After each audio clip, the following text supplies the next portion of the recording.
done taught me, but we too bossy, we don't tread softly, but not flossy, the streets done taught me, I'm just trying to get my niggas paid. We came from Section 8, and I knew I was that nigga since the second grade. Man, I swear my time is coming, cause I'm never late. Came from broken homes and broken dreams of getting paid. Love, dollar bill, listen close, this is not a drill. Niggas hungry trying to get a meal. I've been in life, who gon' pay a bill? Hey, you guys. Hey. Honey, how you doing today? Let me put our little music on, honey. Let me put our little banners on, honey. Welcome to a fake bitch investigation, where I'm joined by the Commissioner's Office. Okay? Commissioner's Office in Internal Affairs. We're going to be talking about the modern black woman and their motherfucking character today, honey. We going in. See, Gangsta Boo, I done pulled up on somebody else today, you know what I'm saying, on my Gangsta Boo shit. Let me make sure I fix this to Internal Affairs. Honey. Oh my God. She said, look, let me fix this right now. Let me fix it right now. How you doing, babe? I am doing pretty good. Raw, listen, like I told you earlier, I'm so proud of you. I am. And I'm glad that all of this happened, even though it kind of seemed like, oh, this was like a bad situation. No, I see the silver lining. So I'm kind of excited to talk about this tonight. Like, I really am. Hi. Yes. Hey.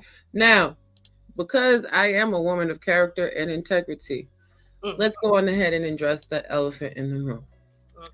Shout out to the bandits and the CSI investigators, who are a subsidiary associate group of friends to the FB and the I, the Commissioner's Office and Internal Affairs. Last night, honey, we addressed a lot, but what we didn't do on the stream, honey, was show you some of the prestige documents that came along with the dossier packet on a particular Miss Fantasy Island girl. Now, the boys at the CSI and the bandits, honey, they were willing to show the photograph online. They were willing to do the deep dive, honey, because I don't sully my eyes with porn. Oh my God, corn, not the corn. I don't like to look at sex workers.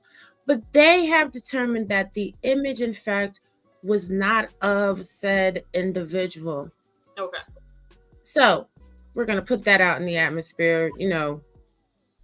Don't send me nothing, because we do got subsidiary teams that know how to research some things, So this is why I didn't show it on my stream, because I wanted to get the other teams to verify first. Thanks, guys, to you. Now, we're still going to talk today about the character of these modern women. And since the sex worker is on the docket, based on the severity of her flagrant infractions yesterday, we'll start there. Go ahead, Miss Ocean. Okay, so, all right, let me first say this. There's some positives to Fantasy Island Girl, and there's some negatives, obviously. It's not for me to just randomly start talking about it, right? If it's no context. Like, I see what I see, and there's no need for me to say anything. That's her life, right? Whatever she do, that's her life. However, yesterday, I seen she was in the comments, and I seen that, she wanted to come up and clarify her statements and whatnot. And my thing is, once you put your statements out there and you make assertions and or accusations, now everything you say, including your life, is up for scrutiny, because the messenger as well as the message kind of matters. So when I started seeing your breakdown, I was utterly confused. I was like, she really didn't have to come up and give that level of energy for that under the circumstances. And at some point, I started doing a reflection on myself, because I'm like, hold on, like, and you know how I am, Raw. I'll sit and doubt my own self first when I see something but so crazy. And so I'm like, okay, does she got a point? Like, does she have a point? But then when I started looking at A plus B plus C plus D, I said, oh, see, we have a problem. and we need to talk about it, because I see the men, as much as we like to flame them niggas, they kind of had a point. And I think as Black women and women that's not afraid to talk, because sometimes we can rest in both masculinity and femininity.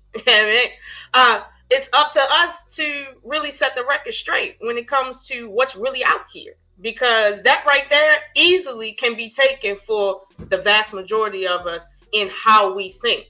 Not just because she came up, but rather, I think, and correct me if I'm wrong, the conversation initially was a woman trying to find out how she should deal with her feelings about her husband spending money and elder, or whatever the case may be. So it's not just Fantasy Island Girl. Now, Fantasy Island Girl just so happened to be the only person to kind of, in my estimation, kind of make a fool of herself in the conversation publicly. But it's not just her. And if people are wondering, like Cheeky said, y'all say think about your Black mamas and and then when we thinking about Black mamas, this is what we really dealing with. Like, what are we talking about here? Like, it takes somebody to have that conversation beyond just that interaction. And I wanted I wanted to speak, but obviously I was kind of busy. But I thought that it would be a good segue into the broader conversation about Black women and character. Because as much as she was talking about money, yeah, it started about the money, right? But really what's underlying that whole conversation is, are you built with actual character or not? Which one? And clearly everybody has their opinion, but we can articulate what character is and what it's not. And we can, as they say a word straight, call a spade a spade. I think we need to do that so that, as they say, everybody won't be sitting next to people and they don't know who's who and all this.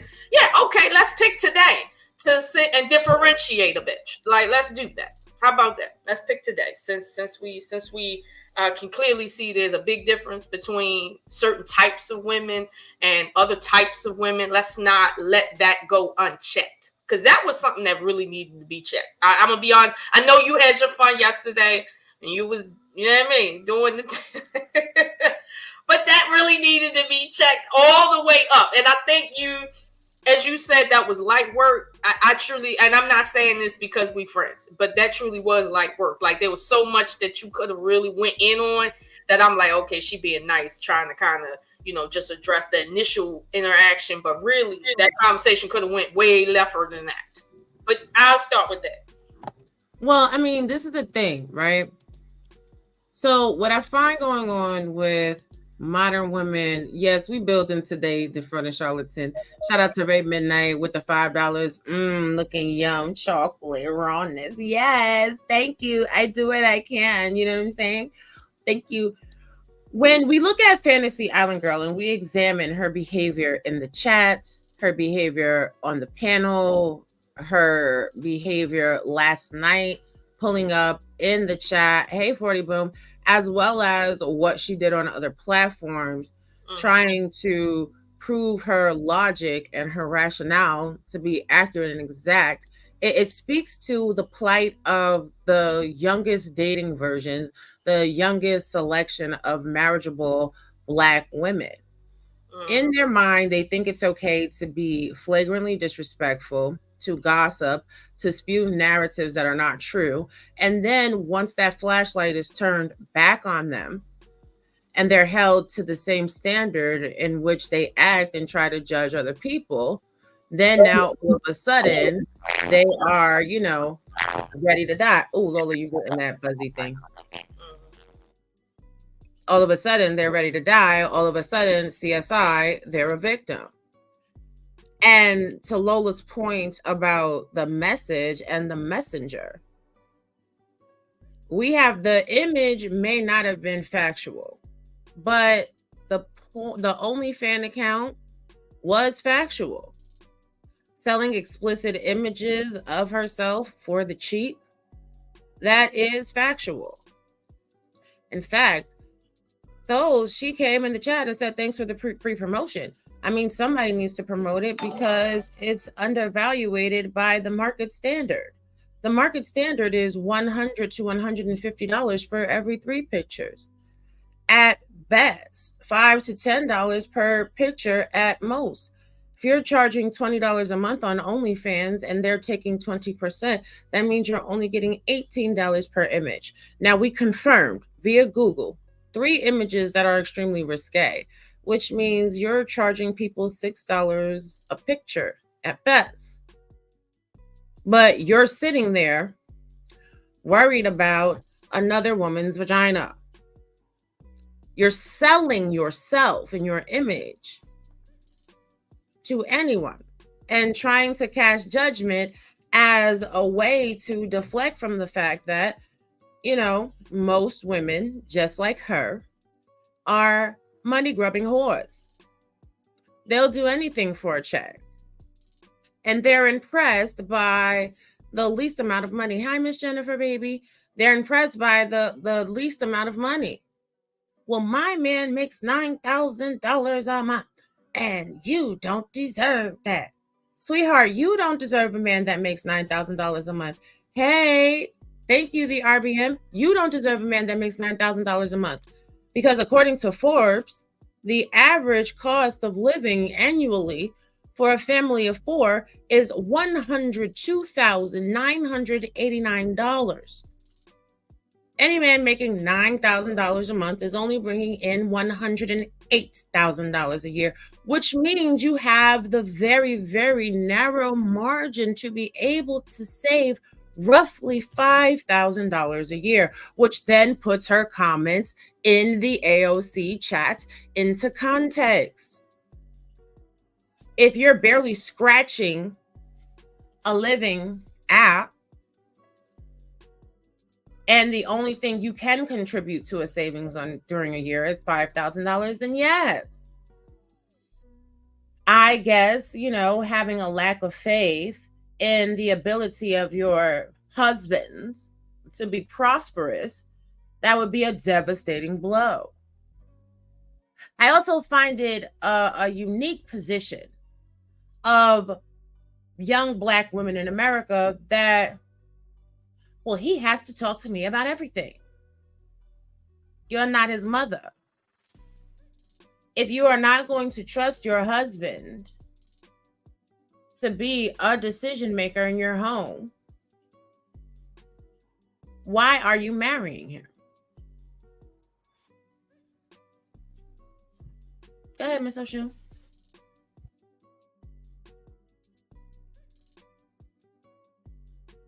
You're muted. This is clarified in a sense. I refresh. It's still doing it.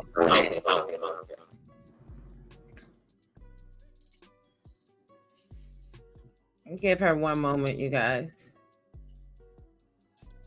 Oh, yes. Yes. And we will. Oh, the RBN. And I think we will let people back up. I'm going to ask Miss O'Shoe if she minds. Miss O'Shoe, the RBN would like to come up and give his perspective as a Black man making more than $9,000 a month. I think we should let him come up. What do you think? Yeah, sure. Go ahead. Yeah, sure. Come on up. The water's fine. Listen. So go ahead, Miss O'Shoe. I was gonna say to the clarification, and I think Raw, you adequately put the brass tacks on it, which is, one, we're not promoting her business. That's not what we're doing here. In fact, like I think it was stated on the live yesterday, no one is looking at like, oh my God, there's one more page for us to press, pay every month for. That's not what this promotion is for. So I think, for somebody over 30 years old, I think Fantasy Island Girl should really kind of understand, when somebody is talking about you in this context, this is not promotion. Okay. And not all promotion is good promotion, especially when you're married, you're trying to have a career, you're aging, and you might have kids running around. Let's not jump off the deep end when it comes to what we're talking about. And I agree with you. Go ahead.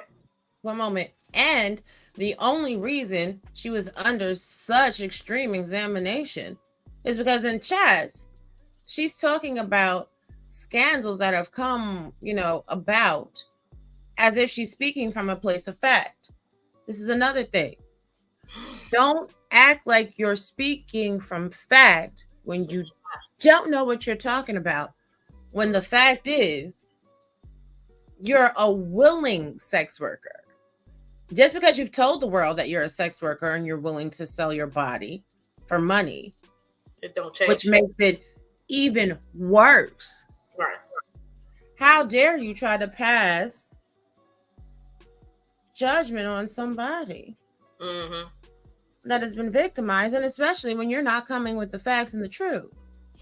Well, you know what, Rob, on that point, and I was kind of gonna get to it, but I'm glad you said that on the issue of standards of conduct. I have seen Fantasy Island Girl go at Ali for being a hypocrite in terms of his conduct and his character, in terms of the circumstance that happened between him and his ex, and why they wasn't married, had a baby, not together, yada yada yada. And she was making it clear that how are you basically coming online, talking to other people about X, Y, and Z, and putting single mothers down and women that don't want to deal with him down when he has that going on in his life. Now, admittedly, Ali told people what was going on in his life. We didn't investigate him and find that out. So, like her, he said what it was. You said what it was. Now, if you're going to tell him he being a hypocrite, with all due respect, you being more of a hypocrite because you already know what that is. You've already engaged in that conversation, and now you're engaging in a conversation with Raw B about selling photographs or giving photographs. And it's like, that is what you do every day, all day, whenever. And you're acting like you have a problem with it, which is throwing everybody off. Because it's like, I thought you was a grown woman about your business and shit. So, but you don't really like women who do that, but you do that. What are we talking about here? So on that principle, and I'm not saying, I'm above anybody, but on that, I've heard that come out her mouth. So this is why when I was watching the live, I was like, what the fuck is she talking about? Like, did you not go at Ali for the same fucking thing? Like, literally? I don't understand. Well, let's let RBN weigh in. Hi, RBN. Hey, Robbie, can you hear me? Yes, we hear you well. Yeah. Miss O'Shawn, did I say your name right? O'Shawn, yeah. O'Shawn, how you doing? Nice to meet you. You too. Okay, so I can't speak to the lady specifically because I don't know all the details about that. But I want to talk about this whole concept of a lot of our women who think that they deserve a man of a certain economic level. Let me let people in on a little bit of a secret. Most of our women cannot even identify a man who makes that kind of money. The average woman, the average black, let me tell you something. I'm talking about real day-to-day life. Most black women have no idea that I earn well over $9,000. Most black women do not know that I earn more than $9,000 a month. They don't know, because most of us who actually are out here earning it, they don't understand that the vast majority of black men who are earning that kind of money, we work 75, 80 hours a week. We're not out here flashing money. We're not out here being reckless with the money. We're not out here being flashy and flaunting it around. We're just everyday brothers. I go to work, earn, take care of my little daughter. Now my daughter's mama know, but that's because she has to know to a degree. But we out here doing our thing. And the thing that bothers me a lot when our ladies focus so much on the money, in the dating phase, you are not entitled to anything other than kindness. You're not entitled to my resources just because you want to quote unquote date me. You're not entitled to a $700-$800 date. You're not entitled to none of that. My resources are my resources, and quite frankly, you won't even know what that scope looks like unless we are agreed to marry. Once we agree to marry, I'll open up everything to you. You'll see what I got. The only thing that you need to know is that, do I have the ability to take care of myself and not be a burden to you during our dating and courtship phase? Other than that, you have no rights to anything like that.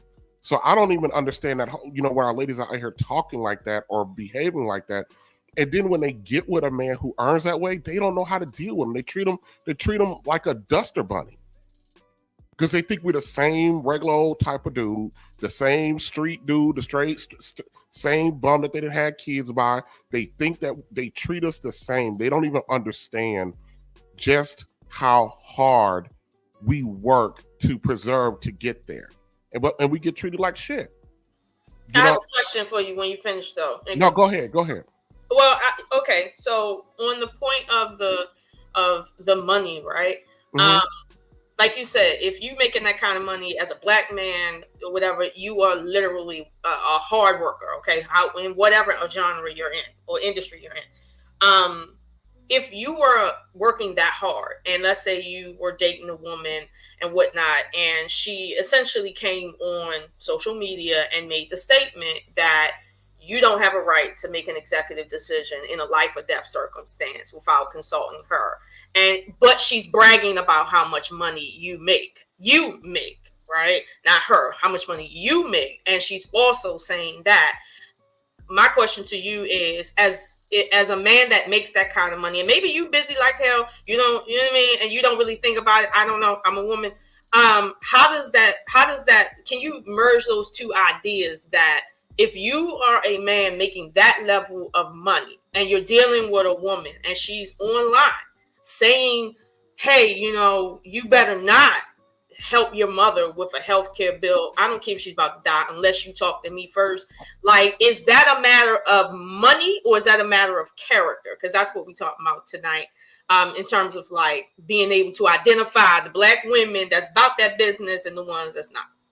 Okay. I actually really like this question. I like it a whole lot. The reason why I like it a lot is because you have no idea how many men with the resources actually get put in this situation.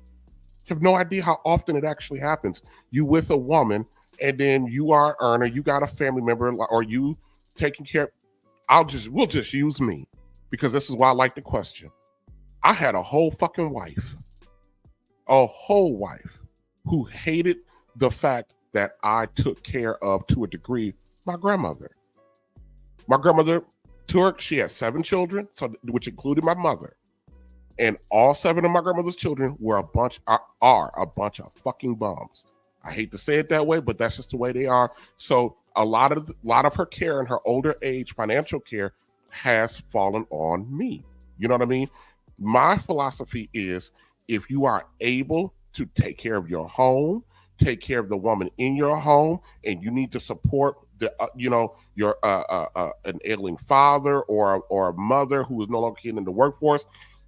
As a man, and if a man's willing to do that and can do that, that's high integrity for the man. For the woman to come in and have a problem with that shows a lack of integrity on her part.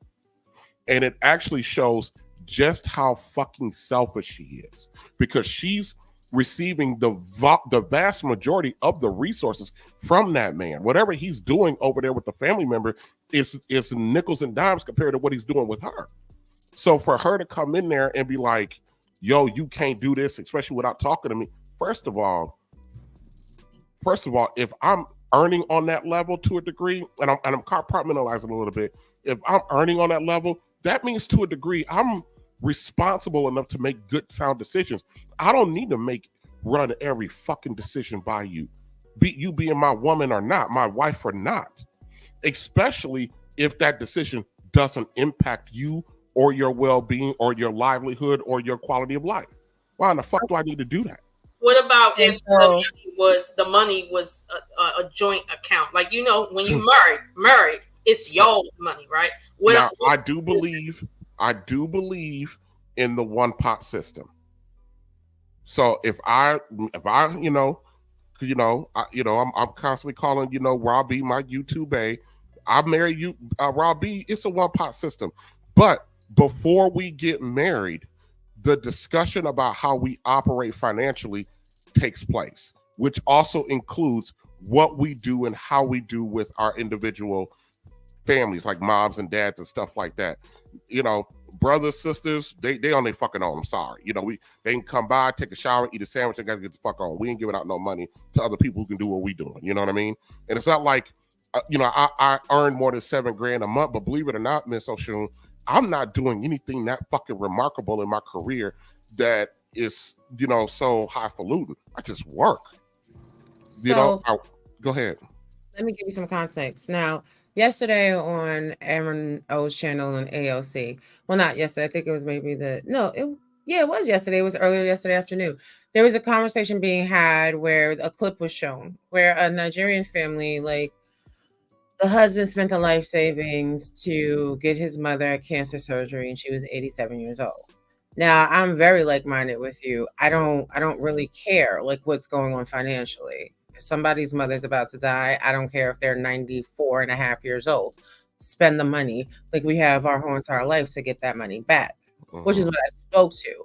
Now, a female came up to the panel like, what are you talking about? And he doesn't have respect for his wife, and he should talk to her because my husband is not going to spend any of that money without sitting there and talking to me as if like she's his mother.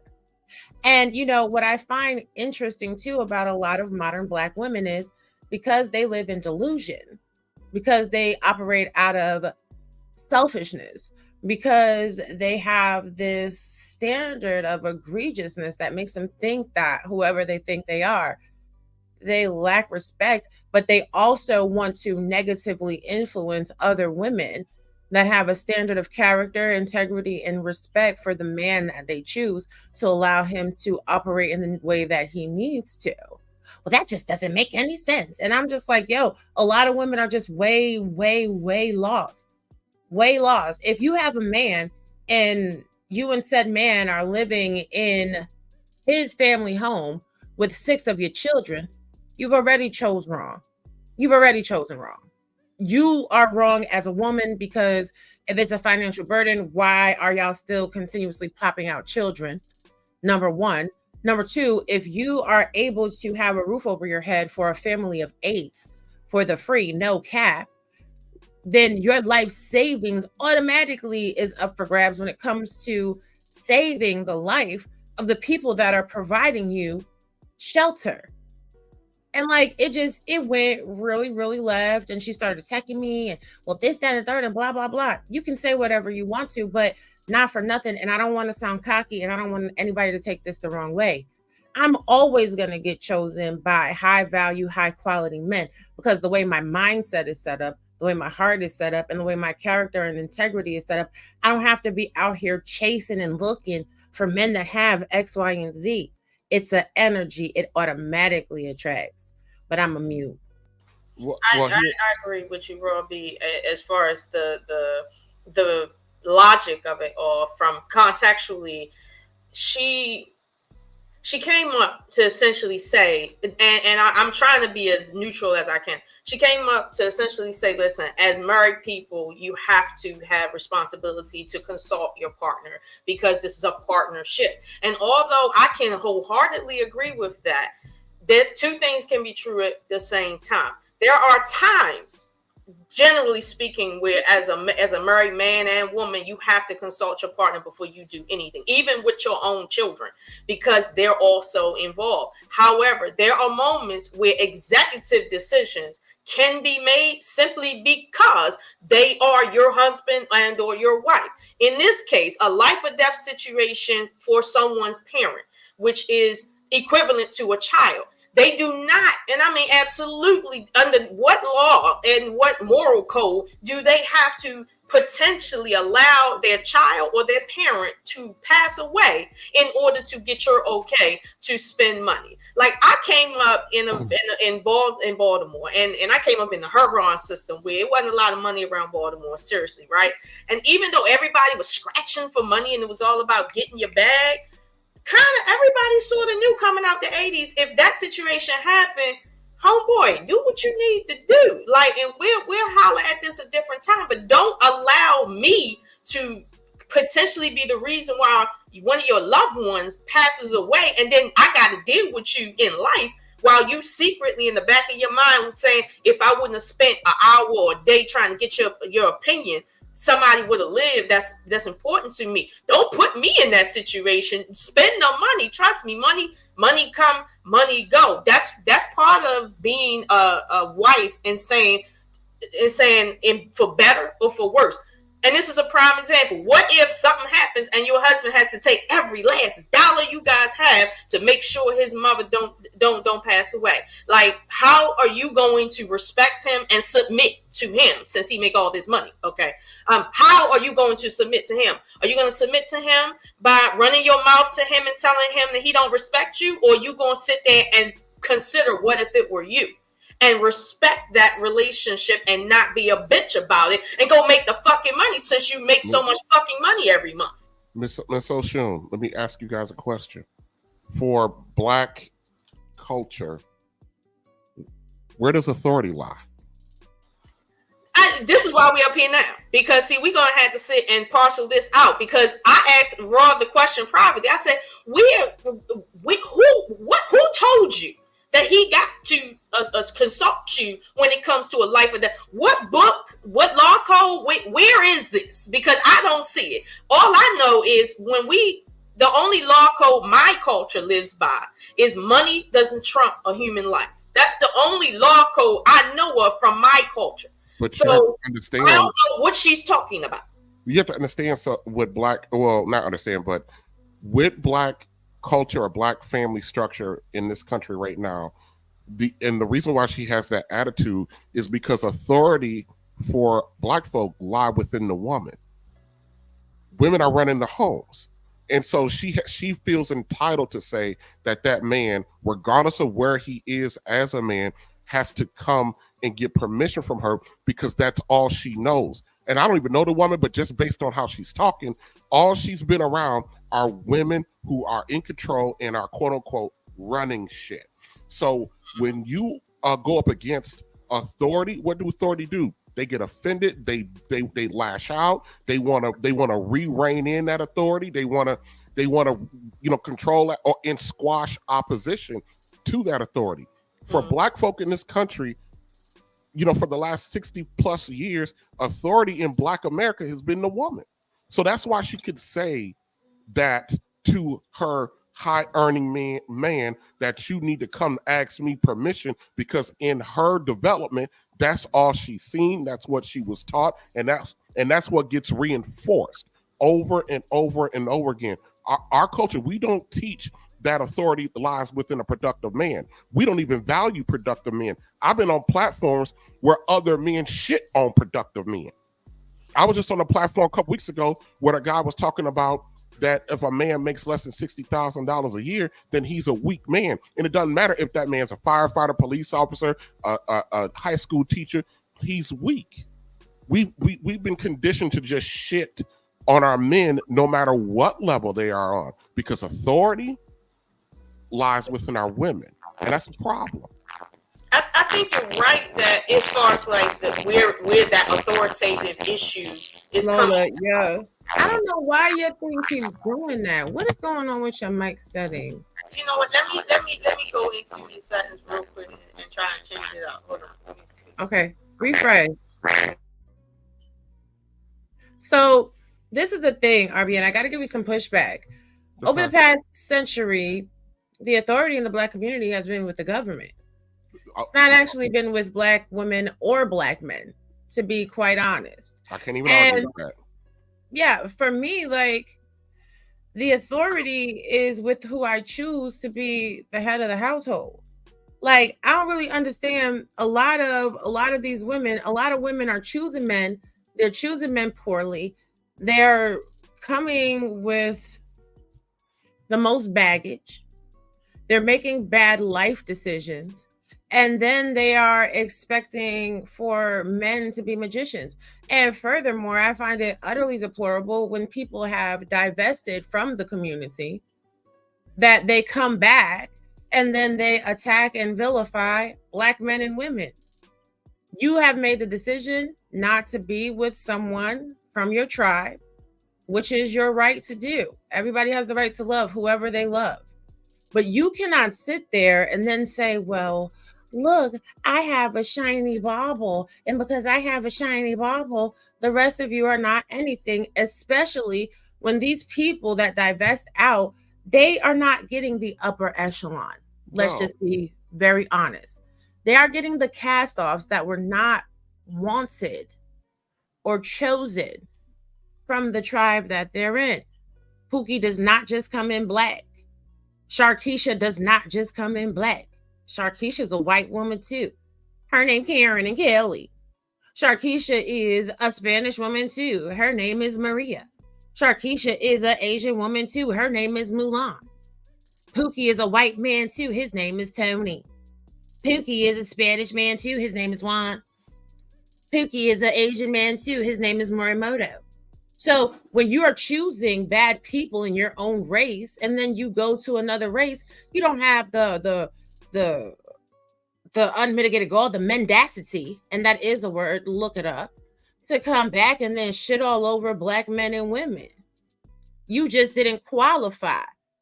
You just were not good enough for someone that looks like you to want to procreate with you, to submit to you, and to love on you. How sad for you. Yeah, I'm mute. Yeah, submission for us, for our ladies, is a dirty word. You might, willful cooperation is something that our women they rally against all the time, which is fine. I remember, one of the last arguments I had with my wife before she bounced on me is we're talking about our job. I said, you go to that job every damn day and you cooperate with that fucking white man.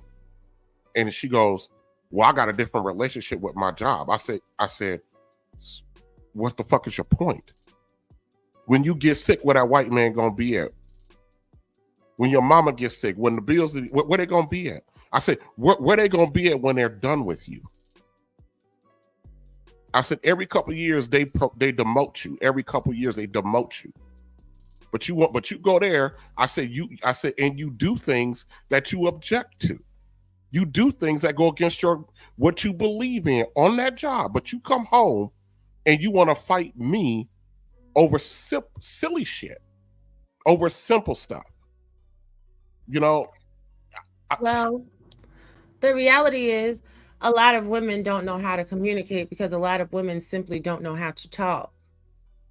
See, with me, people get it really twisted because I can turn up, sure. From New York, baby. Whatever energy you bring in, honey, I'm going to bring the same energy to you. But the energy that you have for the world should not be the energy that you have at home. The energy that you have for the world should not be the energy you have for your man. And if your man is not able to pull the best out of you, then that's not the man for you. And we all, men and women, make the wrong choices when it comes to a partner. Sometimes somebody is going to bring out the absolute worst in you, and you got to know when to walk away. But as far as submission goes, a lot of women out here are just straight ass crazy. A lot of men too. Men and women submit to each other. It's a lot easier when you are having conversations based on respect. It's a lot easier when you understand who that person is, when you love someone for exactly who they are. Like if me and RBN got married in real life, I already see how he presents on social media. So I'm pretty sure that I have a good bead on about a good 70% of his personality archetype. I'm already knowing this is not a man you can yell at. This is not a man you going to fuss and fight with, be on the phone all day talking some fool la la, some ring. It did. And guess what? And you know what she said, and you know what he said, because he doesn't have time for it. So a lot of times when you on these panels and you interacting with these people and they giving all of this on social media, it's because they're not heard at home for real. It's because nobody actually respects them. So they have to come and, like Miss Jennifer said, project. They have to project what it is that they desire in real life because it's not happening for real. When it's happening for real, you carry yourself a different way as a woman. When you're actually happy in your marriages and your relationships, you don't have to come on social media acting all crazy and a donkey because you're fulfilled. You have sustenance in the real world. Robbie, let me tell you something about the one thing that our black women have a hard time accepting. They have a hard time accepting one day you're going to wake up and not a single solitary man is going to look your way. A lot of our women don't understand that day is coming. That's going to be a cold, lonely day when you realize that all of these opportunities, and most sisters have had opportunities to get in cooperation with somebody. And cooperation, submission and cooperation is synonymous, you know? And men submit to your point, Robbie.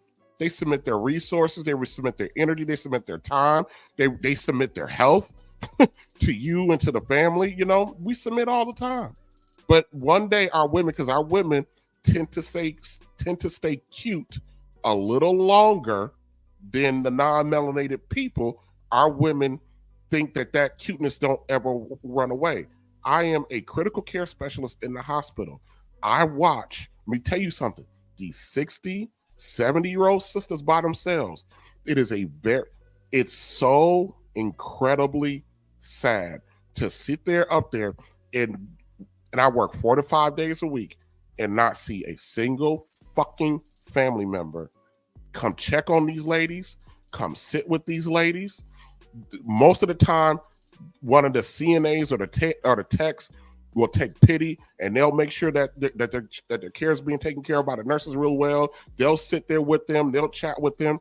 But and I'm not saying it doesn't happen with the guys. It just doesn't happen to the degree with the men. When you got the older men, there's always somebody there. Always. It's a nephew, a niece, a daughter, you know. And I tell ladies all the time, you are playing Russian roulette with your life for what? To be right? To be in control? To what end? Right, but this is the thing. To the ladies in the chat, I get it. Black men too, yes. But if we are sitting in the seat of power, right? We got all the power. Black power, V power, P power, all the power. Let's, over here today, at least, for one conversation, focus on some solutions to improve the whole. These are where these conversations always get derailed because everybody wants to point the finger of blame. And it's like, oh, well, you know what? I'm a woman and F all these men because all these men is the same. Which, ladies, first and foremost, that's your first mistake. 2 men ain't the same, just like 2 snowflakes ain't the same. And vice versa for the men. Men, guess what? If you keep choosing the same type of woman, maybe it's you. Maybe you need to take some moments and go into a monastery and, self-reflect on how you're choosing what you're choosing. Maybe you need to change your location because maybe what a lot of y'all are choosing on these social media is the bottom of the barrel because that is what you have the most access to, even when you have money, because you're not actually looking for character and integrity. You looking for a big butt and a smile, and that girl is poison. You looking for the chick that's going to give it to you within the first 30 minutes. Y'all looking at the IG girls and the OnlyFans thoughts, and you like, ooh, this looks like wife material. Really? Y'all are choosing for tomorrow through the lens of today. Yeah, I didn't realize, maybe because I'm just not there, I didn't realize how pervasive it is for a lot of guys to be lusting after these so-called IG models. They're not real models, but these IG models, and they be going after these chicks like they're the one. I thought that was a fake thing until I started seeing my nephews and some of my buddies. I'm like, what the fuck are y'all doing? Right. They're taking it very seriously. And honestly, about a couple years ago, people were saying that. But the women that were saying that was told that they were hating and that wasn't real when they were seeing it. Like, you can see people's patterns, like you can see it. But back then it wasn't so overt. But now it's extremely overt that, like in Fantasy's case, she technically is that type of woman, right? She lives her life that way. That's what she is. But somebody felt like, let me put a ring on that. Now that they put a ring on that, okay, she's in a sense touting how much money they make, obviously letting people know what his value is to her. And when we look at, okay, this man makes $10,000, let's give him $10,000 a month. Okay, fine. Is this the type of woman that you want when you didn't work that hard to make that kind of money per month as a black man? Okay, now maybe white people is different. I know it ain't different, but okay. As a man, period, if you're making that kind of money working hard and your wife is out here acting like that, right? The character of somebody that will boast about how much money you make while disrespecting you, this is what we're talking about as black women. We typically have a problem with psychologically differentiating when we're doing too fucking much and not doing enough on other fronts. Right now, if you a wife, you have more incentive to shut the fuck up when it comes to your opinion. Shut the fuck up. And all she's doing, you talking about Fantasy Island girl? Yeah. Yeah, all the fuck. And women like her. Wait, hold on. Let's let me be clear. Because it's not an attack on her. At the end of the day, she started with me. I flamed her ass back. I say we're even. But at this point, we're women talking like her. about the archetype of the Fantasy Island girl. Okay. The thing is, what these ladies don't understand is women are more cutthroat than men. You leaving yourself open. You leaving your guy wide the fuck open. You out here running your fucking mouth about what he got. And then you appearing to be disrespectful. Women are fucking sharks.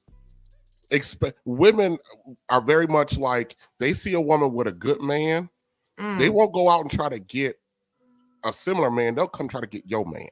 And you out here leaving your man uncovered, wide open, telling his business, and you think that what you got is so special that he can't get got, especially when you're disrespecting him. Come on now. You're gonna learn today. Right on. You're gonna learn today. See, that's another thing. That's another thing when we get to talk about this stuff, which is why I laugh at people. Number one, y'all ain't never gonna know nothing about my relationships because, what you do know didn't come from me. And y'all done took and created all type of narratives and stories. Y'all done painted whatever type of picture in y'all head y'all want. And I keep telling y'all, whatever you say is true with some more shit. But for all you know, I could be knocking down a man making more, well over what your man is making. Why would I tell you? So you could sashay your nasty, trifling, thotty body ass up down to his DMs and be trying to get him?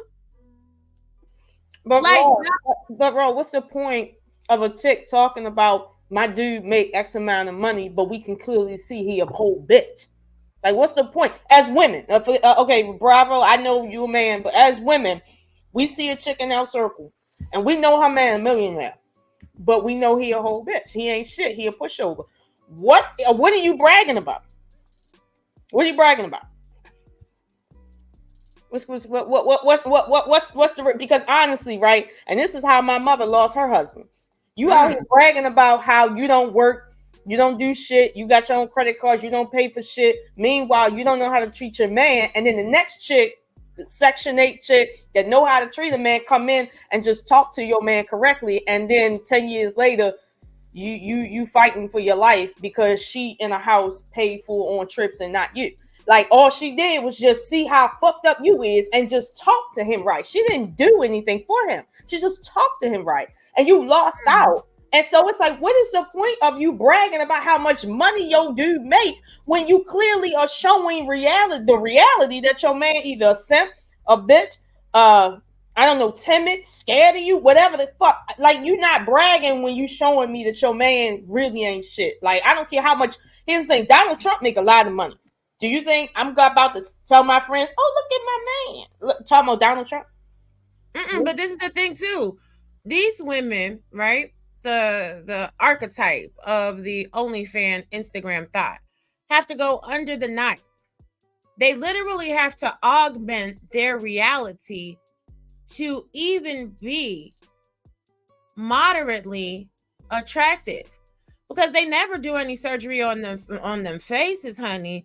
No, but you go in their bathroom and they got $10,000 worth of makeup in. But I'm telling you what, we're gonna start doing drive-bys on these hoes and throw that water on them and look at their face without their makeup. If you can't do like this, it go like that, and there ain't no makeup on your face, honey, you are not fine. And I need people to understand, skinny does not equate to sexy. Skinny does not equate to sexy, because I know plenty of skinny friends that they be upset because what a lot of men actually want. And women, stop telling men what they want. These niggas on social media is telling you what they want to fuck. They're not telling you what they want to build with.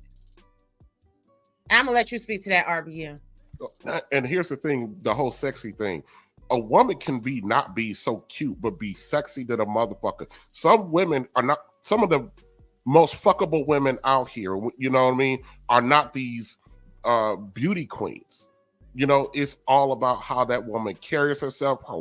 Look, I was talking to my buddy the other day about he was talking to me about this chick that he fell for simply because how she walked. Her fucking walk. Come on, man. See, a lot of people think that it's all of this, you know, fake shit. You know, of course, every guy likes a nice, shapely woman, but her air, how she carries herself, how she talks, how she engages, her, as I hate to use the word energy, but her energy, all of that is of value to the guy. You know what I mean? Your look gonna fade and all of that.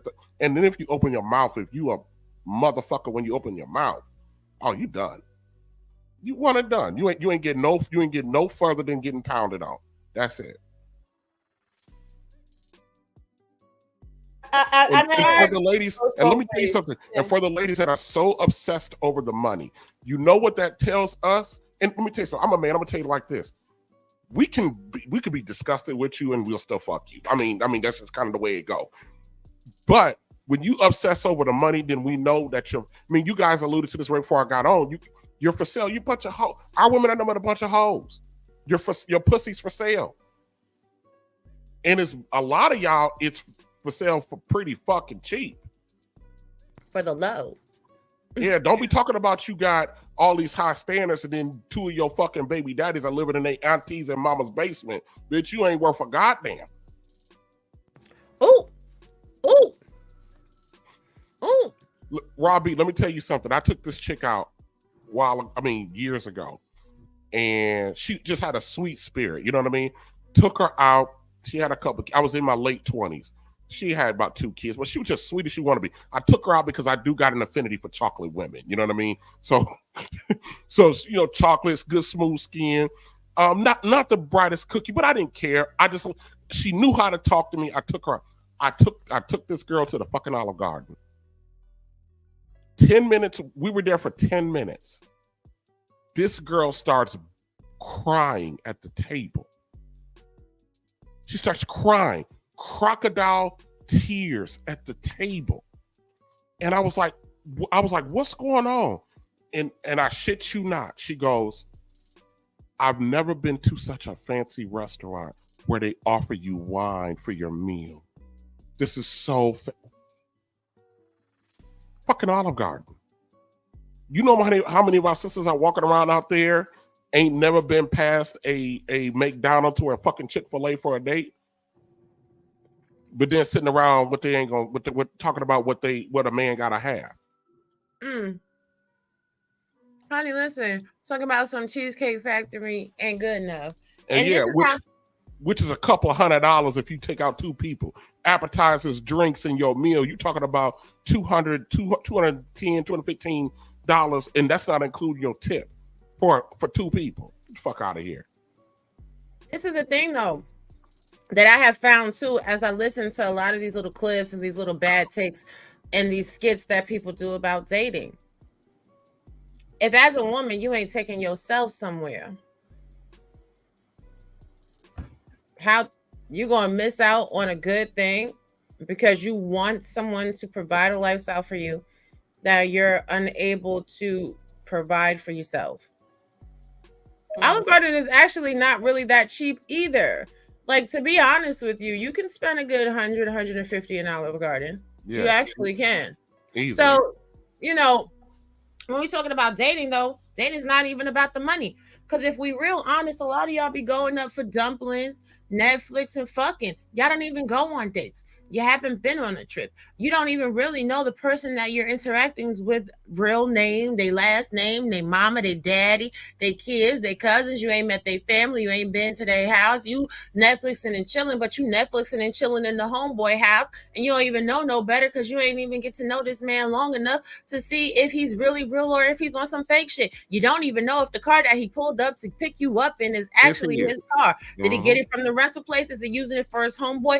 Them rims that's spinning, are they from Rent a Rim? See, these are the things that you learn when you are actually engaging with somebody for a period of time before you take off your clothes and get in the bed with them.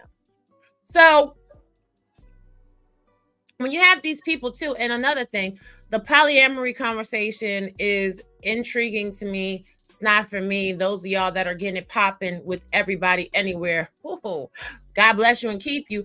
Those of you that have open relationships and be opening up your bedroom and your marriages to other people and then wondering why the hell you getting divorced, you're entering in them spirits into your bedroom. The marriage bed is indeed defiled.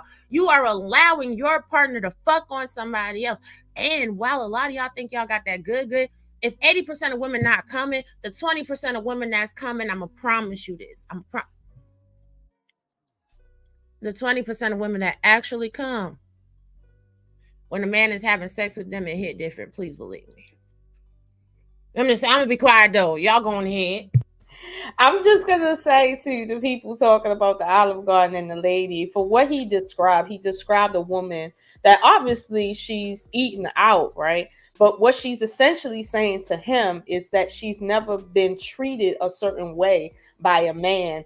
And she really appreciates that. And this is her first time. So she's very emotional about it because of the circumstance. It's not about really Olive Garden versus another place or whatever. No. It's not about that. It's about the fact that there's, for instance, like with my dad, he's with a woman that has been married, has had plenty boyfriends, et cetera, but nobody said she was worth taking outside of our state.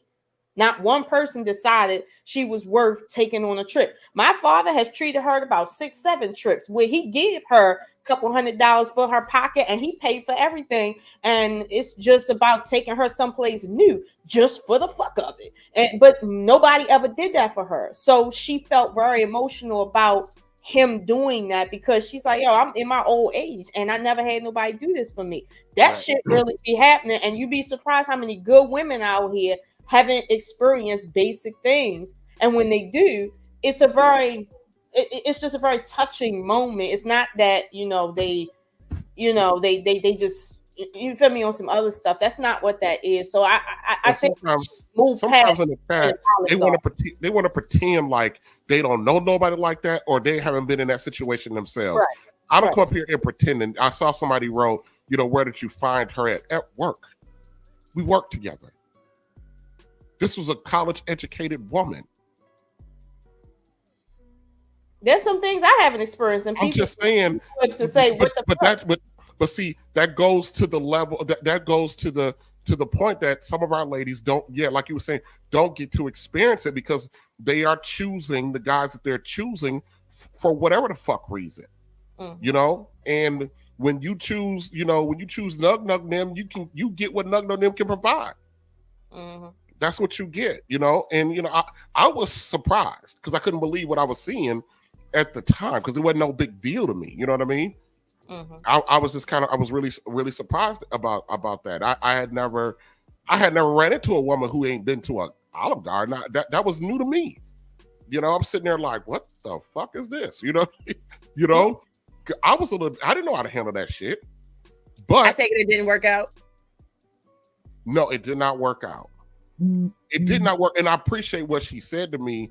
When she said, "I don't know how to," she flat out said, "I don't know how to operate with you." That was the Yeah, I don't know how to operate with you. You know what? I think that's an important piece of this conversation as well. Mm-hmm.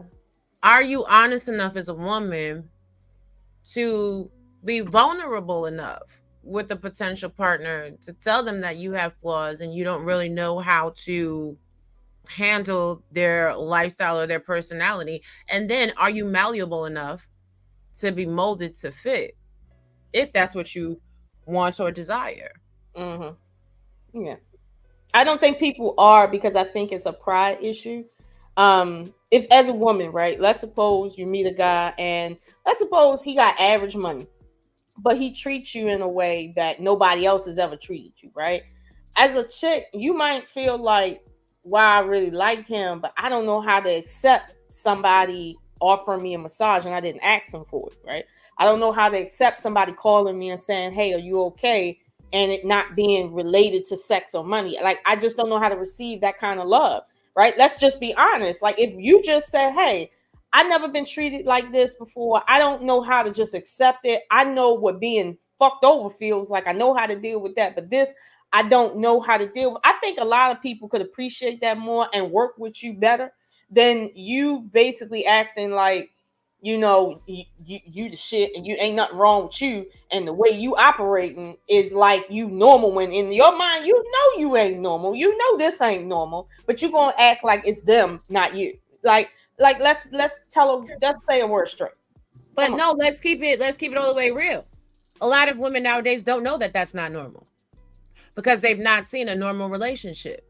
So they do think that they the shit, and they do think that it's okay. And people are so afraid to be loved, to allow themselves to be loved and to fully love someone. Like, I'm going to tell you, that's a scary thing to do, to actually put aside all of the fake shit, to put your insecurities on the table, to be vulnerable, to be emotionally transparent, to have your life be transparent. A lot of people don't have the tools in their toolbox to be able to do that, because a lot of people really and truly need therapy. Correct. Their brains don't function appropriately, because if you have children early on in life, and when I say early on in life, I mean like late teens, early 20s, you've not even developed as an individual, so you don't know who you are as a person. Now you're growing up alongside your children. You're growing up more times than not in distress because you're in a state of economic impoverishment. You have food insecurities, living insecurities. So instead of developing yourself as a viable individual, you're surviving.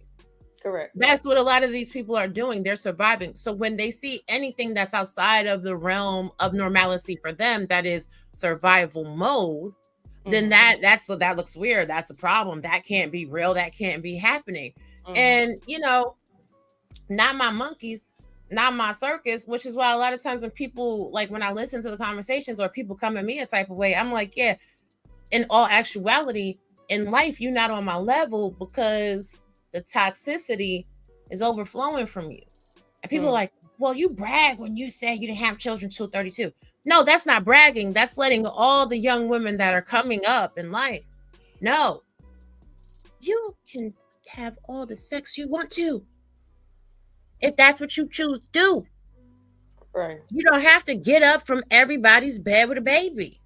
And these women that bounce from relationship to relationship and pick up a baby with every single relationship, what are you doing for real?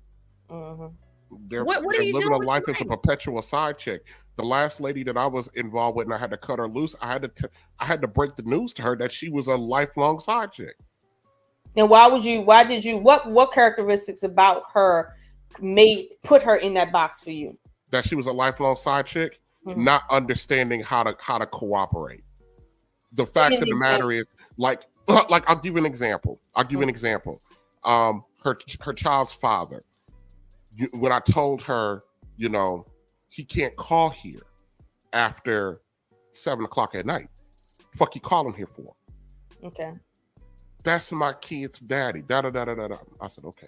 That doesn't mean anything to me. That's your kid's father. Here's my boundary. And side chicks don't necessarily have to adhere to any kind of boundary because they're floating out here and just waiting for him to show up when he show up. So she's had a lifetime of not being kept. When a man keeps you, there are boundaries, there are restrictions, there's an operating plan in place. You don't just get to go do willy-nilly simply because you want to, even if you have a child by another dude.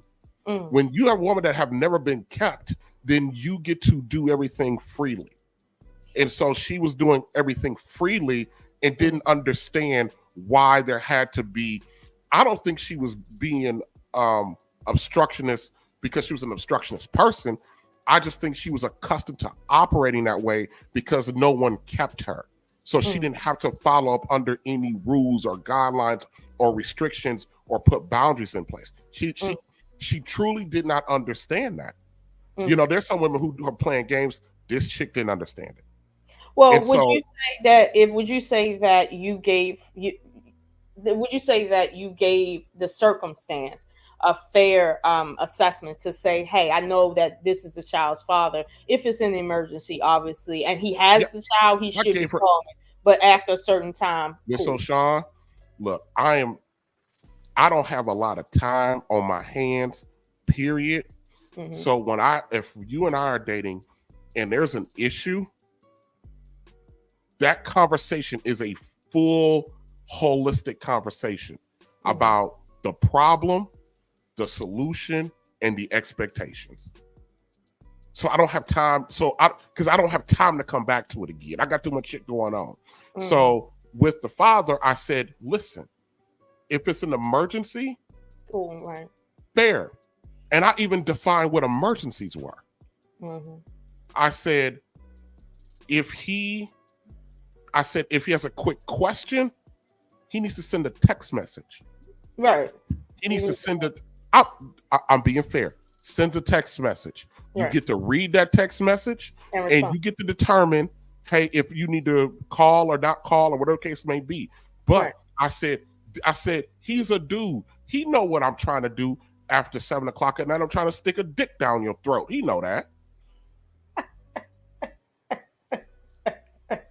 Oh, you know what? Okay, let me say this, right? And to the ladies, right? This is a real world example that when you got kids and you and your baby father or baby fathers have a certain, let's say, routine, and you've been single for a long time, right? Your baby fathers can kind of get in a habit of just kind of having too much access to you, and there's nothing going on, but they just have too much access to you, in which when you finally do meet somebody, suddenly it gotta stop, and you can't really stop a train like that, right?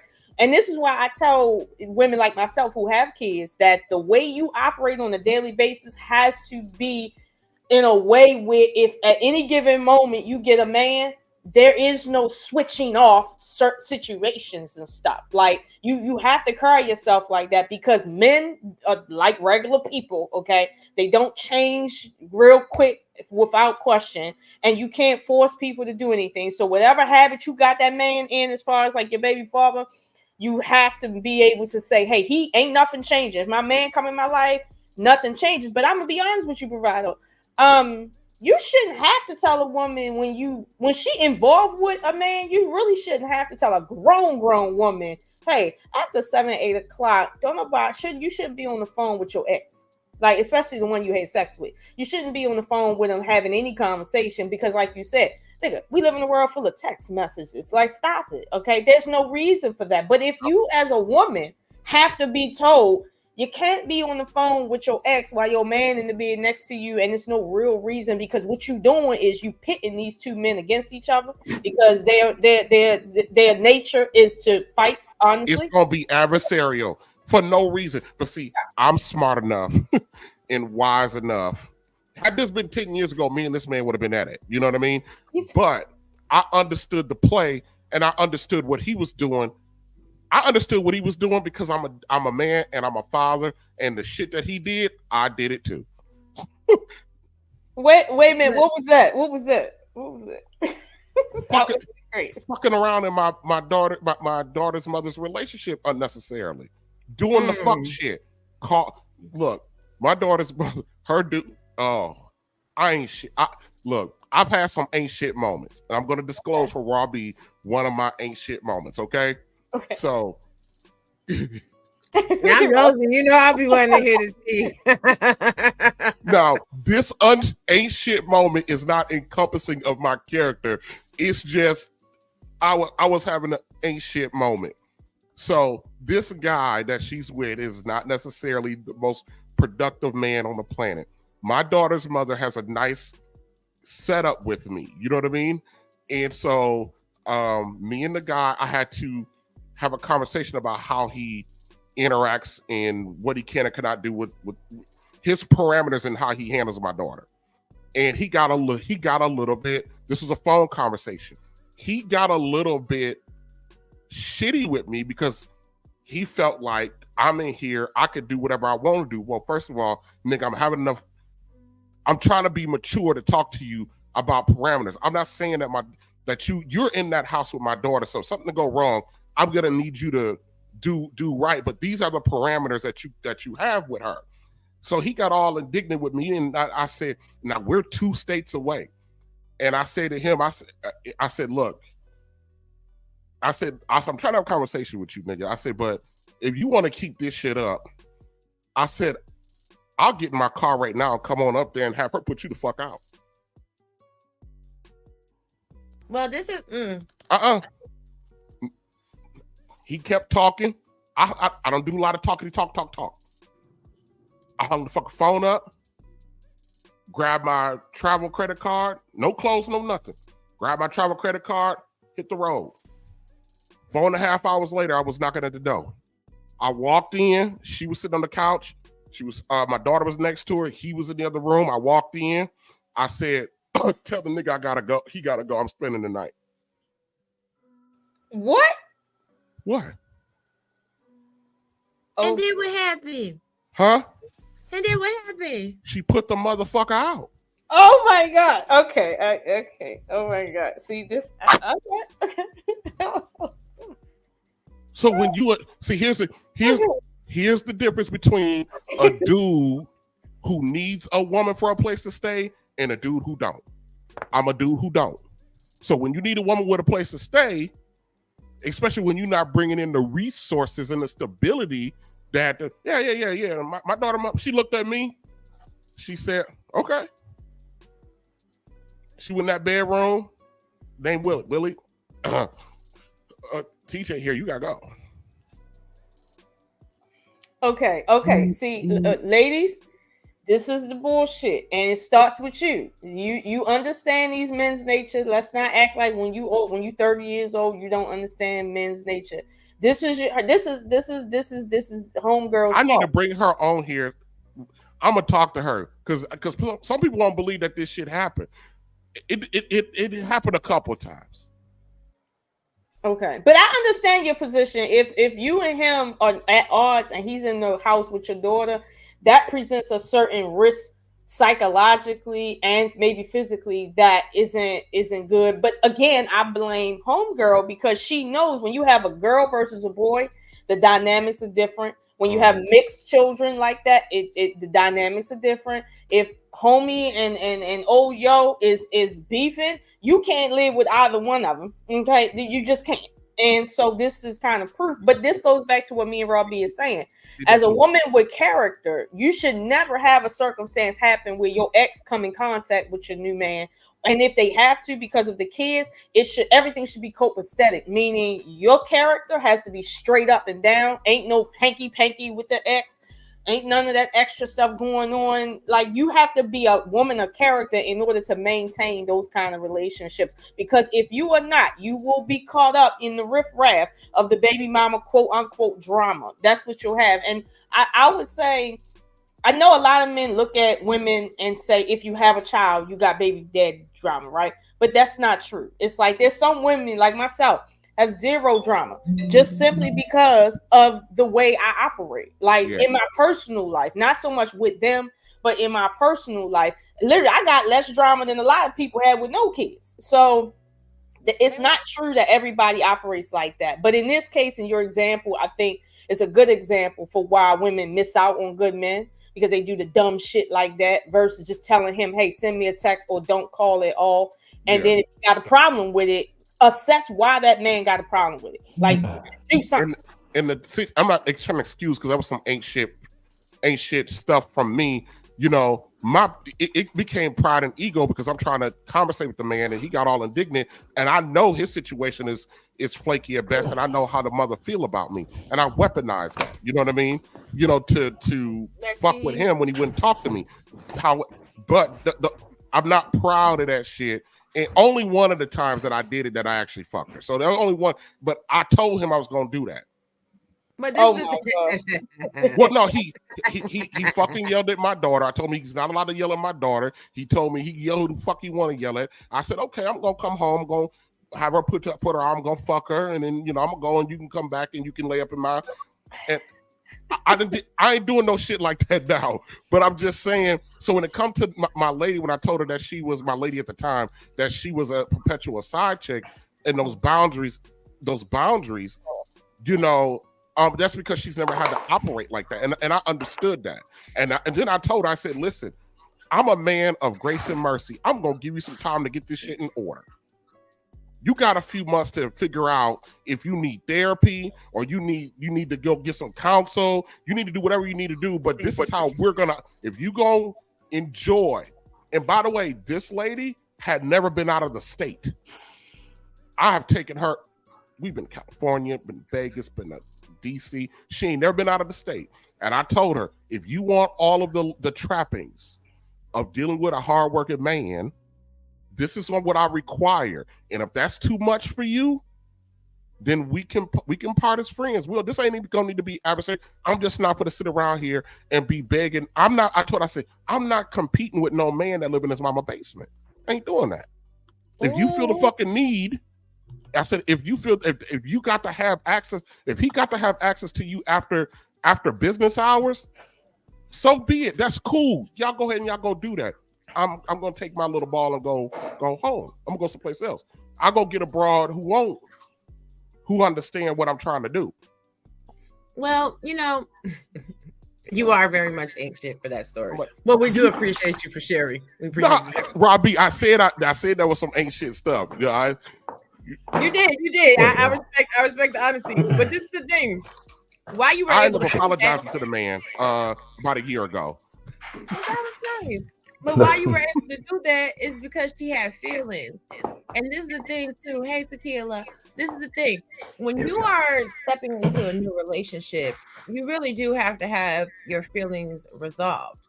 Like the person that you get into a relationship with has to know, like, they have to be assured that that's who you want to be with. Nobody reserves the right to make anybody else feel insecure and to be weaponizing other people in and out to play. Like that's I mean, but you weren't ain't shit alone. She was too. Cause it is an echo. Kai, I'm gonna mute you real quick. She was real ain't shit right along with you because she let you come on in. She said, "Come on in the room. So come on in, Daddy. We gonna. Oh well, sorry, sir. You have to leave." Like, no, that's not how. That's not how any of that works, ladies and gentlemen.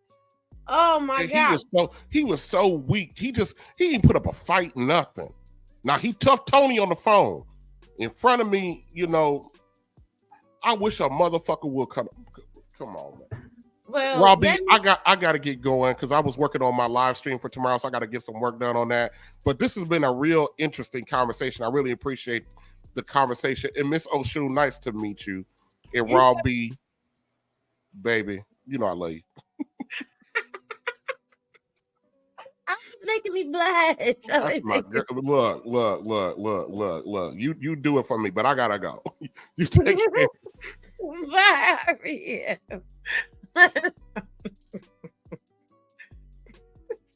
Let's take a few moments to show some love for the Cash Apps and the Super Chat. We have Ray Midnight with the 6-month membership. We have Ray Midnight with the $5.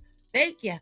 And we had Simon Hectic with the 10 pounds. Let's show some love for that. Where is my clip, Jesus? Hey, I know you think that you know me, but you ain't even seen my dark side. It's just if you know me, so baby, do me right, do me right. You know I'm a hustler. You know I'm a hustler. Really go get the bag. Every day. Cash, cash, cash. Get money, get money. It's bam, bam, bam, bam, bam. She wanna flick for the gram. Toda esa puta saben who I am. So she wanna check this beat on cam. Like, hold up. She wanna swallow this pull up. Soon as I bust, I'ma roll up. Let me put the glass back on. Now we do have Kai in the back. Hey, Sharon. Hold on, Kai. Sharon says, good evening, everyone, and happy birthday, Cellulite. Yes, you guys, it was Cellulite Podcast birthday. And whenever Cellulite Podcast name is said in the stream, you know how we give it up. Cutting through the impossible life. The docile masses sit mesmerized. Driven by. Go over there and support and subscribe to Cellulite Podcast. Thank you to the Dating Pool Roast Reactions for the $2.99 sticker. Let's bring up Kai. Kai, you're not on camera. Y'all, when y'all click my StreamYard link, please come on camera. We like to see your real faces, but we just gonna let Kai have a few minutes. What's up, Kai?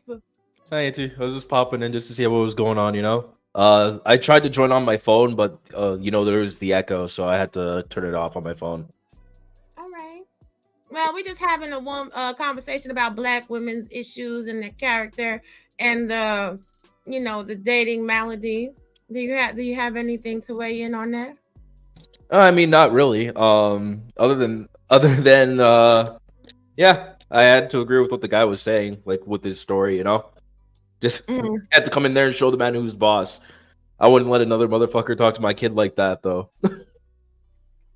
But you know what, Kai? It wasn't so much about what specifically transpired between him and the baby daddy's daughter. It wasn't about that, but it was more so about the respect between the two men. So the the new guy, the boyfriend, he wasn't respecting the reality of the circumstance and the man on a personal level.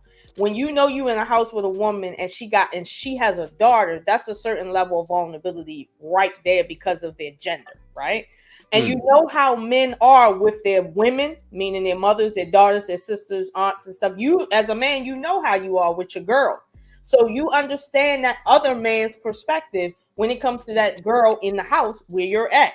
If you lack self-control to respect that relationship, you are asking for beef. Now, when you ask for beef, that means that it's going to pull homegirl into it. Now, on this stream tonight, we're not really arguing what men should be doing with each other.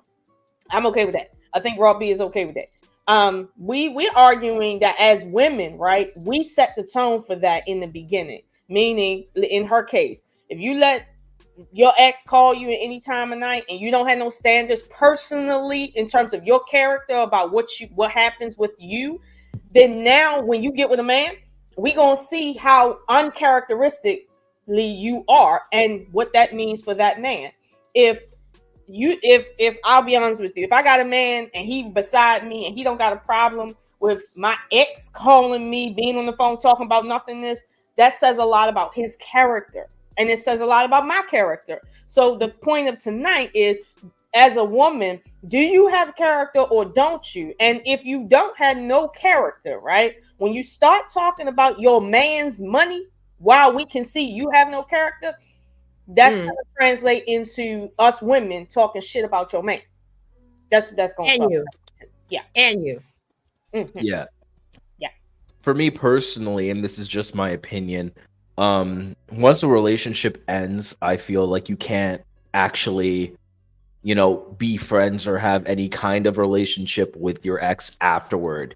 But that's just me personally. Well, thank you. And since you don't have anything else to add, I appreciate you for coming up. And I'm gonna see you next time, okay? Okay. Okay. Thank you, Connor. Okay. So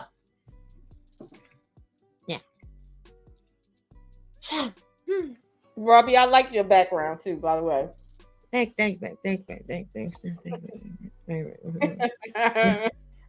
I might be dating a man that makes more than $9,000 a month. I might be dating a man that don't make no money a month. You never can tell. But I'll be honest with you. I have dated men like that, but honestly, regardless of how much money the dudes make that I've dated, right? I don't date no sucker ass niggas like that. I really don't. Like, I don't give a fuck how much money any of them have made. Even the one that lost his job and I was still dating him and shit, he ain't no sucker ass nigga. Not at all. Handle his business like a real G, a real man. Talk shit if you want to now. I wish I would. I don't understand. I don't understand how women find that sexy. I mean, I guess if it make your coochie wet, I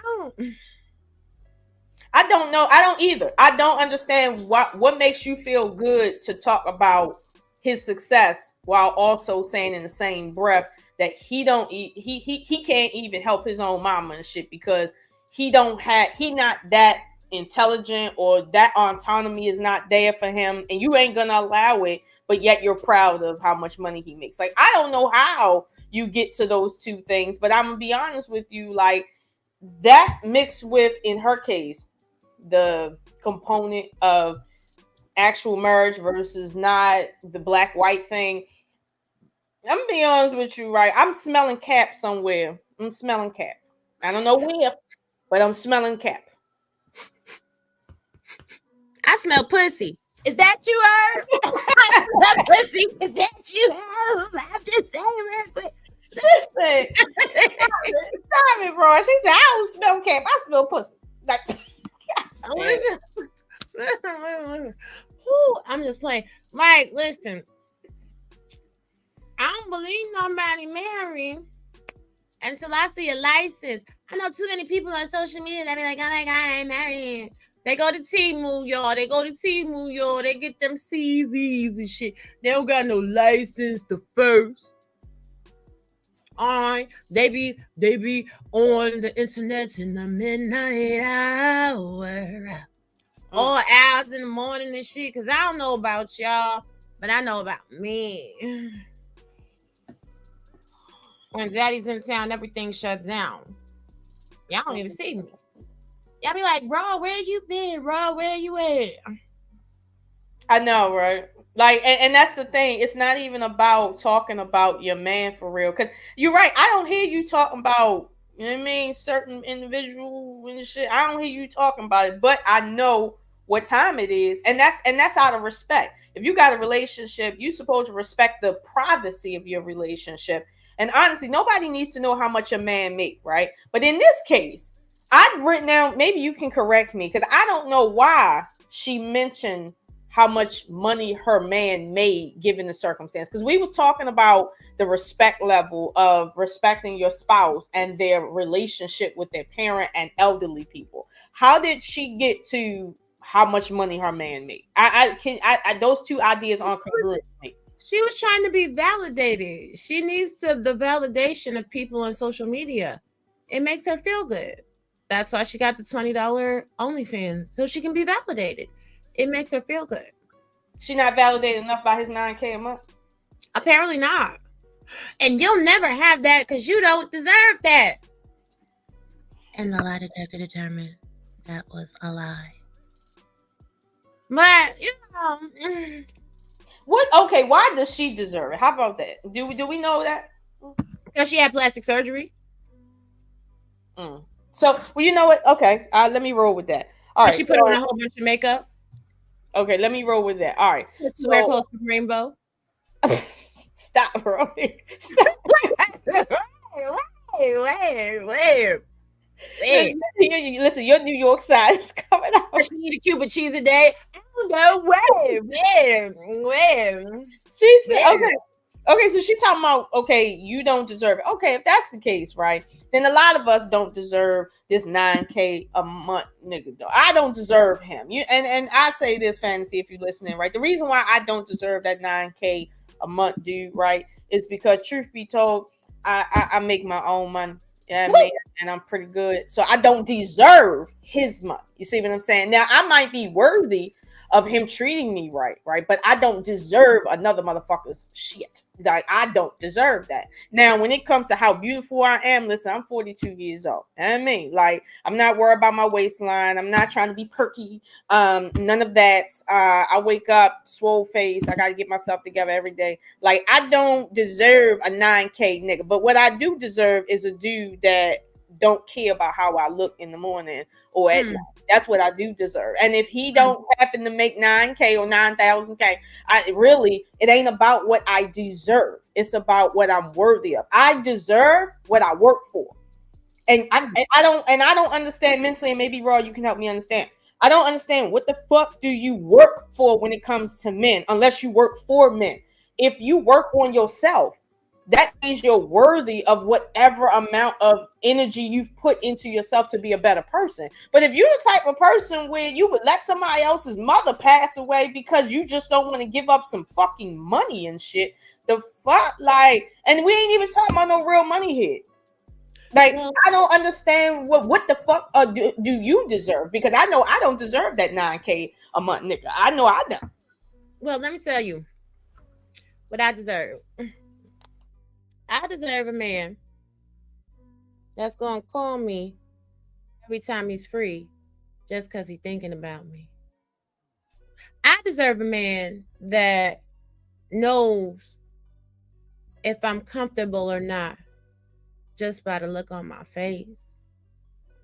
I deserve a man who allows me to wear his reflection because he pours into me so deeply, not sexually, but actual pouring, that we start to mirror each other. I deserve a man that knows the beat of my heart and knows what I require.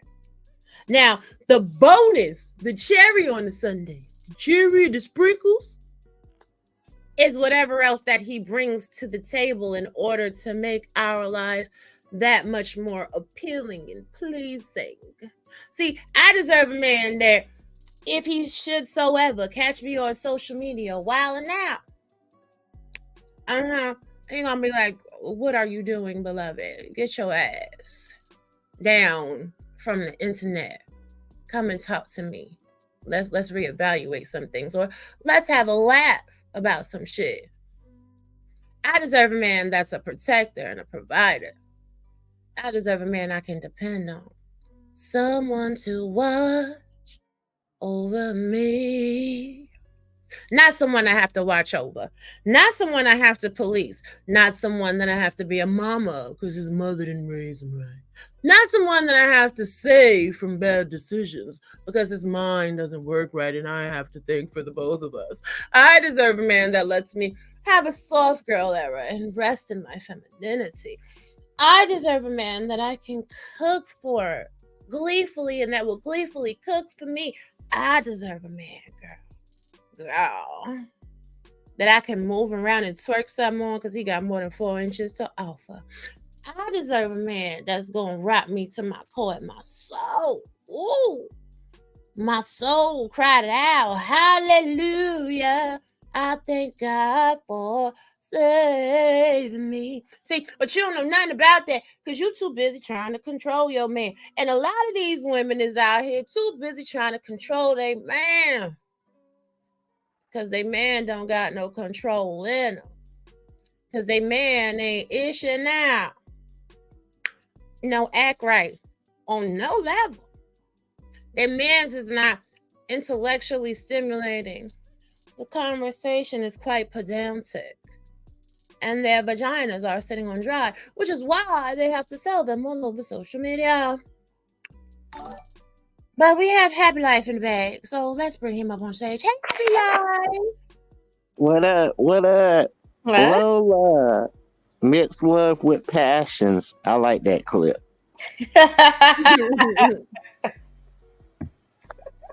And Raw B, what's good? What's good? Nothing much, just chilling.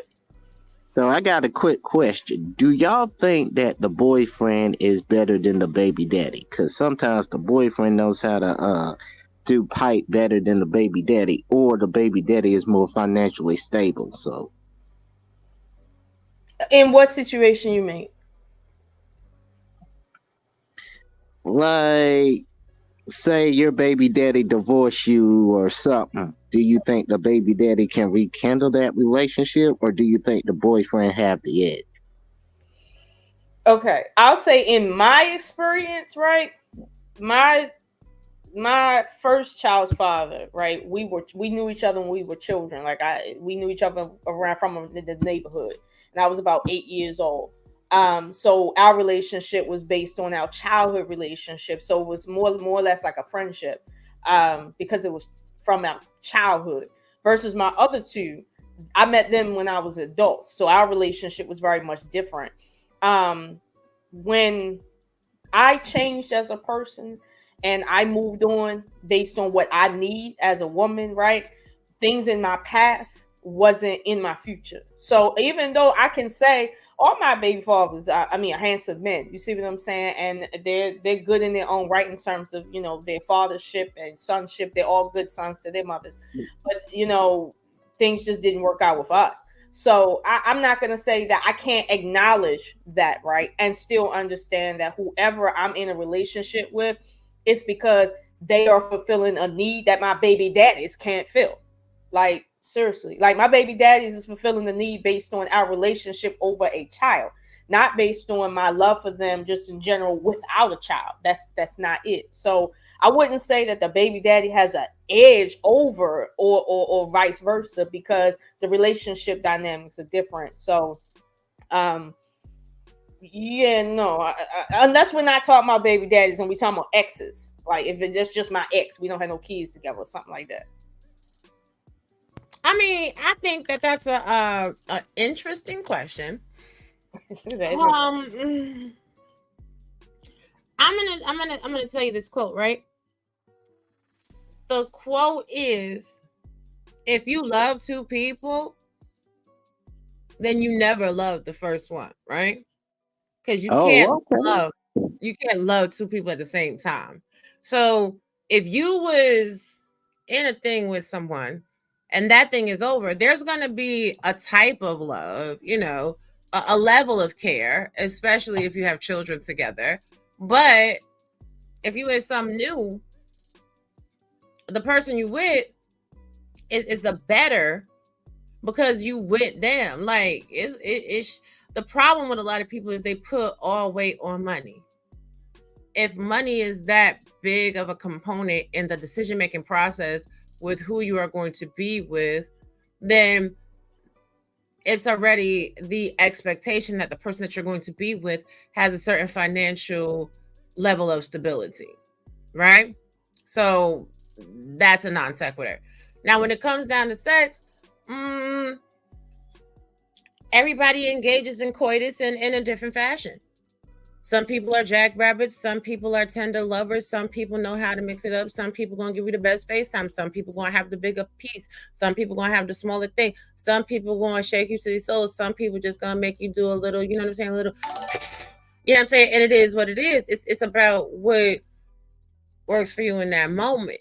So I can't speak to better or worse, because if a woman is a hoe and she just fucking to be fucking, then well, that's that.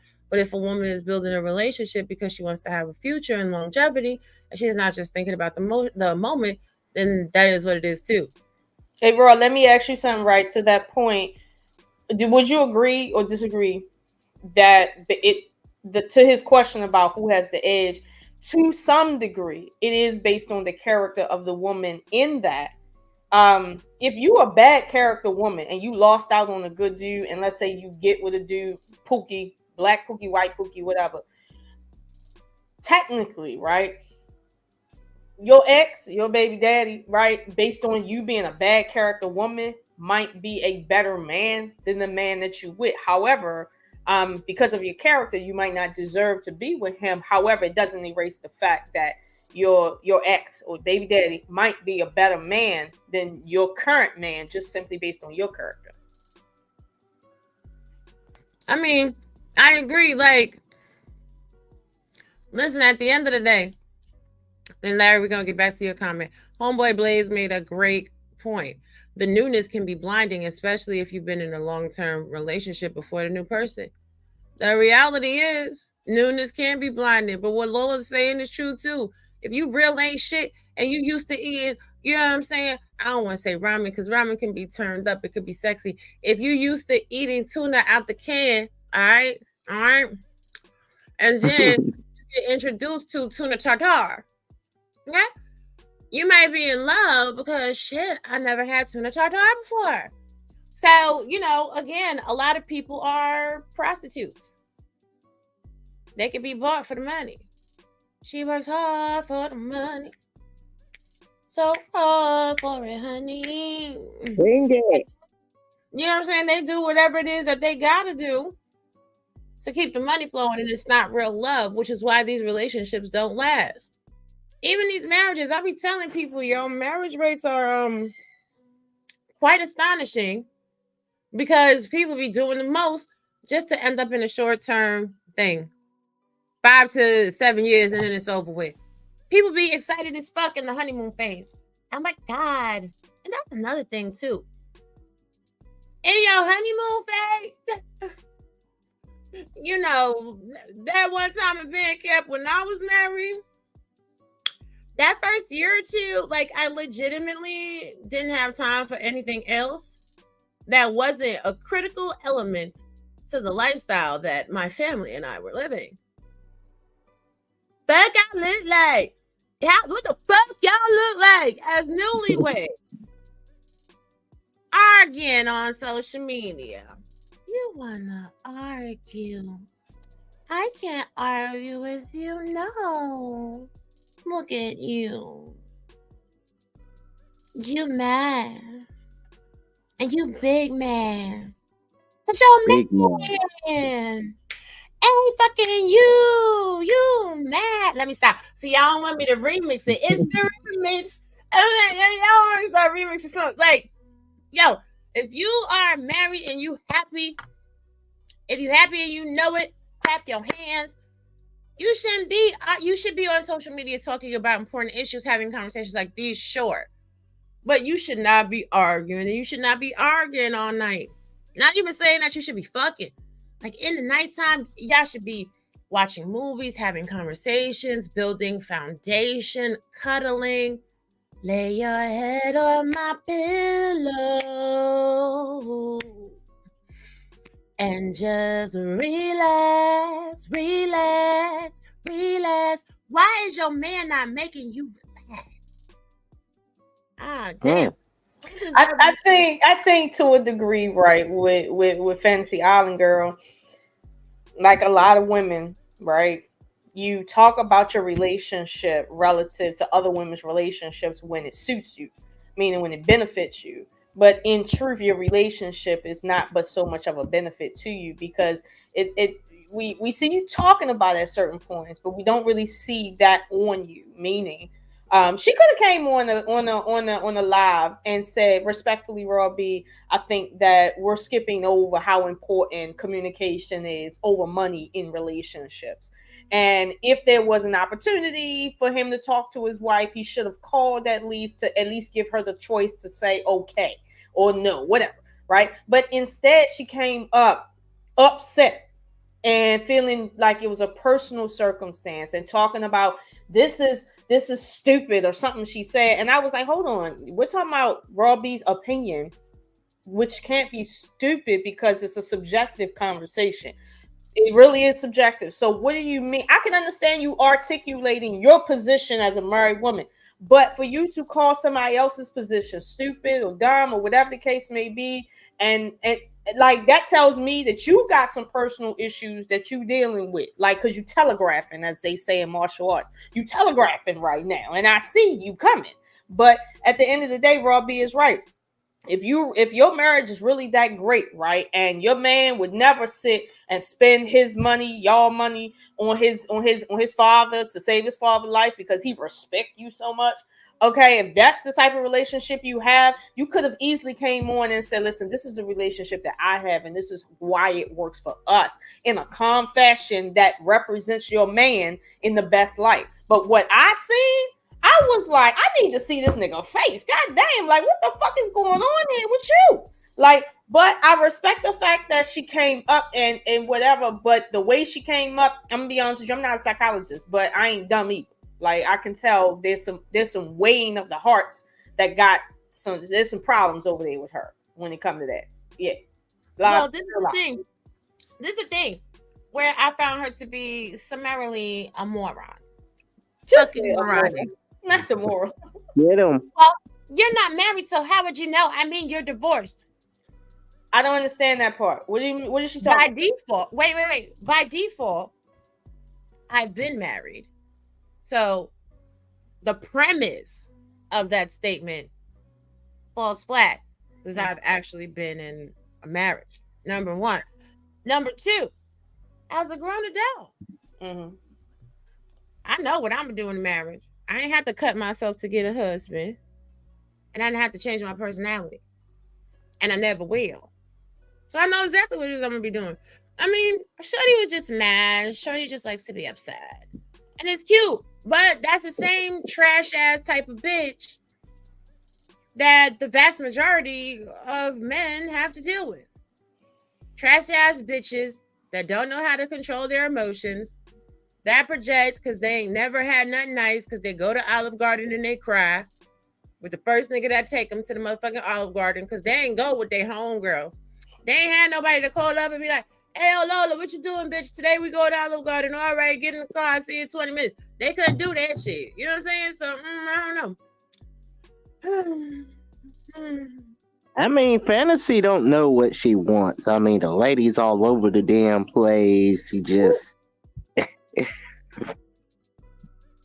You got way too many experiences, Raw. Don't pay her no mind. Oh, no, it's not paying her mind directly. It's talking to the archetype of women like her because, truth be told, listen, shh, don't tell nobody. They say Robbie hate men, and especially black men.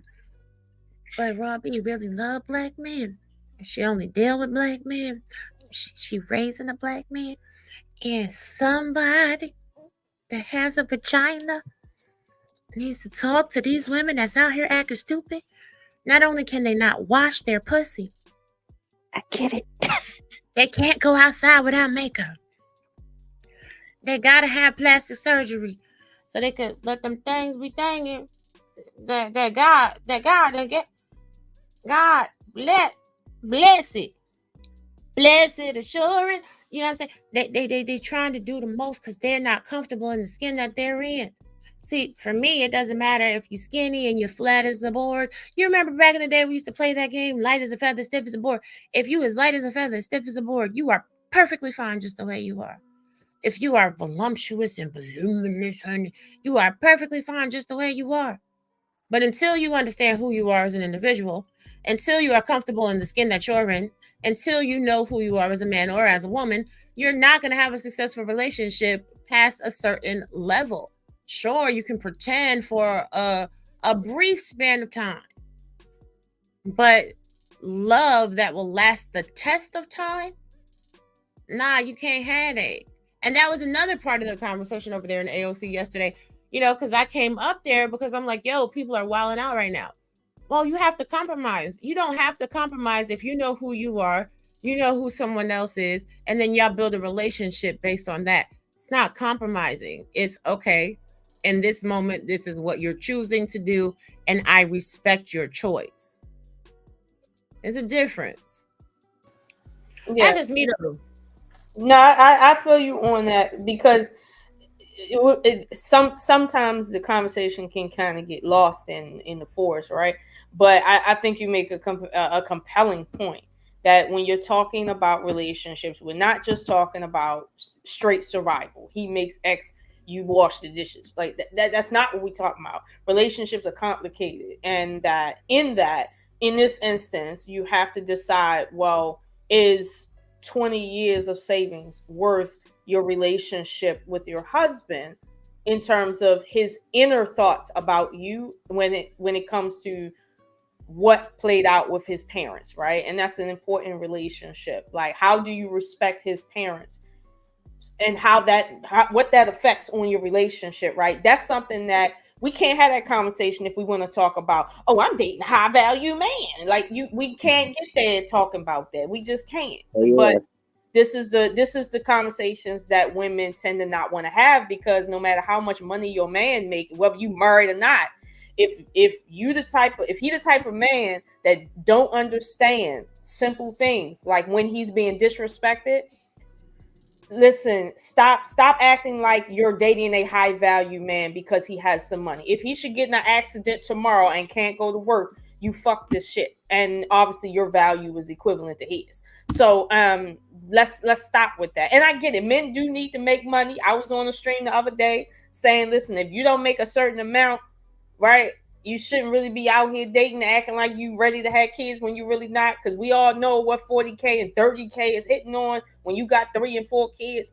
Like I will say that, okay? But when it comes to these more, let's say, nuanced conversations about relationships and what's valuable, right, I for one would like Black women to start focusing more on the actual value of the man versus the money. And not to say the money isn't important, but we kind of passed the money part.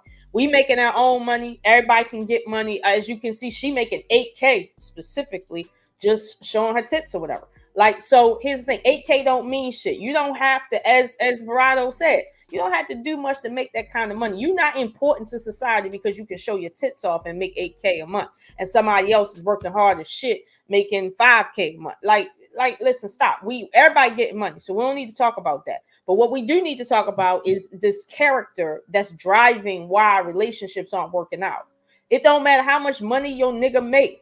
If your relationship is going in 3 to 5 years, as statistics say, you need to really be quiet. Like, really be quiet and listen to women that have at least a 10 to 15 year relationship over you. Because obviously you can't talk. You have nothing to teach nobody. And in Fantasy Island Girl's case, if you've been married before, didn't work out. I'm not saying you ain't shit because it didn't work out. But under the circumstances, right, it was really disrespectful to come in. She's not the first one to do that with you, too. I noticed that. It's really disrespectful to come in and try to validate your point based on you being married and not actually knowing who you talking to. That tells me in your personal relationship, you entitled. That tells me in your personal relationships, you're not caring about the other person because you're too worried about your authority over them because you think you know everything. I can tell by the way you interact online what your personal relationships is like. And it's everybody get emotional, but you didn't even ask if Raw B was married right now or used to be married. And even if, let's say, Raw B wasn't married, the point still stands. If you don't respect somebody's parents, you don't respect them. And if you feel like his parents should die because they're 87 versus 67, whatever the case may be, that's a you problem. You have a character flaw in you that means your relationship ain't shit. I don't care how much money you make or he make, that relationship ain't shit. Well, here's the thing though. Like, at the end of the day, women and men that do that, I just laugh at them because I'm not your friend. I'm not your homie. You really don't know what I got going on. For real. So, like, that's cool if you feel that way. But when you think that you do, what that lets me know is you're a fan. Mm-hmm. What that lets me know is that you keep up. You keep your finger on the pulse of what is being said about Raw B privilege. And that's cool. Because the information that is said on social media, for the most part, is information that I allow to exist to prove a point. And, you know, I don't give a fuck how cocky this sounds. I do not give a fuck about y'all opinions about my life. Because when I get out here and I start telling the truth on some shit, the people that got eyes to hear be like, well, damn. Mm-hmm. The people that I really fuck with the long way, they be like, damn. Like, when y'all say I gotta ask a nigga to pay my bills, but me and Lola broke some shit down to you from forensic, from a minimal slice of what actually goes on. When I got people that frequent these chats. They know better than to say nothing because I don't require that from them. That actually are patrons of the business, and they know what they pay for the services. When a lot of times, whoever I have in my real life is in these chats too. Y'all don't even know who be in y'all chats. Right. That's not really y'all fans. They're not your supporters. They're part of the Butterfly Progressive LLC. Oh Keeping boy. an eye on you, hoes. I'm a beast.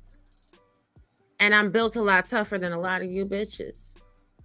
So every time y'all want to come at me, I'm coming back at you. I'm coming back at you. And since we don't care about facts, since, we just want to say whatever we want to say, it is no fun when the rabbit has the gun. I'm going to say whatever the fuck I want to say. And I'm going to wait for you bitches to have some fake outrage. Because then we're going to all get fucking ill. Y'all want to be gangsters on the internet, so let's be gangsters. I promise you, my gun bangs harder than yours do. Brat, brat. Because y'all have limited intellect. And the conversation and the storytelling is subpar. You are now fucking with the best. Hey, the Heathen Queen, how you doing today? I'm still sick. Oh, no. I'm still sick. I have COVID and the flu. I'm laying down right now, but I was just listening to you all's interesting conversation about our young ladies of today. About what they about their requirements. Let me tell you something. If you guys do not have the dating pool roast reactions, please go check her out. Because she's been getting on the cousins and them too, honey. Go ahead and give us your take on the state of events. It's just that we are I wish we could go back to a time where attraction and commonalities were more important than someone having money and someone being the best looking person in the room. Because usually you want to be compatible with someone. You want to have somebody love you for who you are and what you bring to the table, right? I mean, I used to give a scenario to people, when I got married, my husband, we didn't make a lot of money, right? But I had more degrees than my husband. He just barely made it out of high school. So, and I had 3 degrees. But he was always the leader of our household. I hate to say the word leader because people jump on that as though leader. He used to tell me what to do and that kind of thing. And and that was never how we were related. We never, that was never how our relationship went, where he was the leader and that kind of thing. He was just a very forceful human being, right?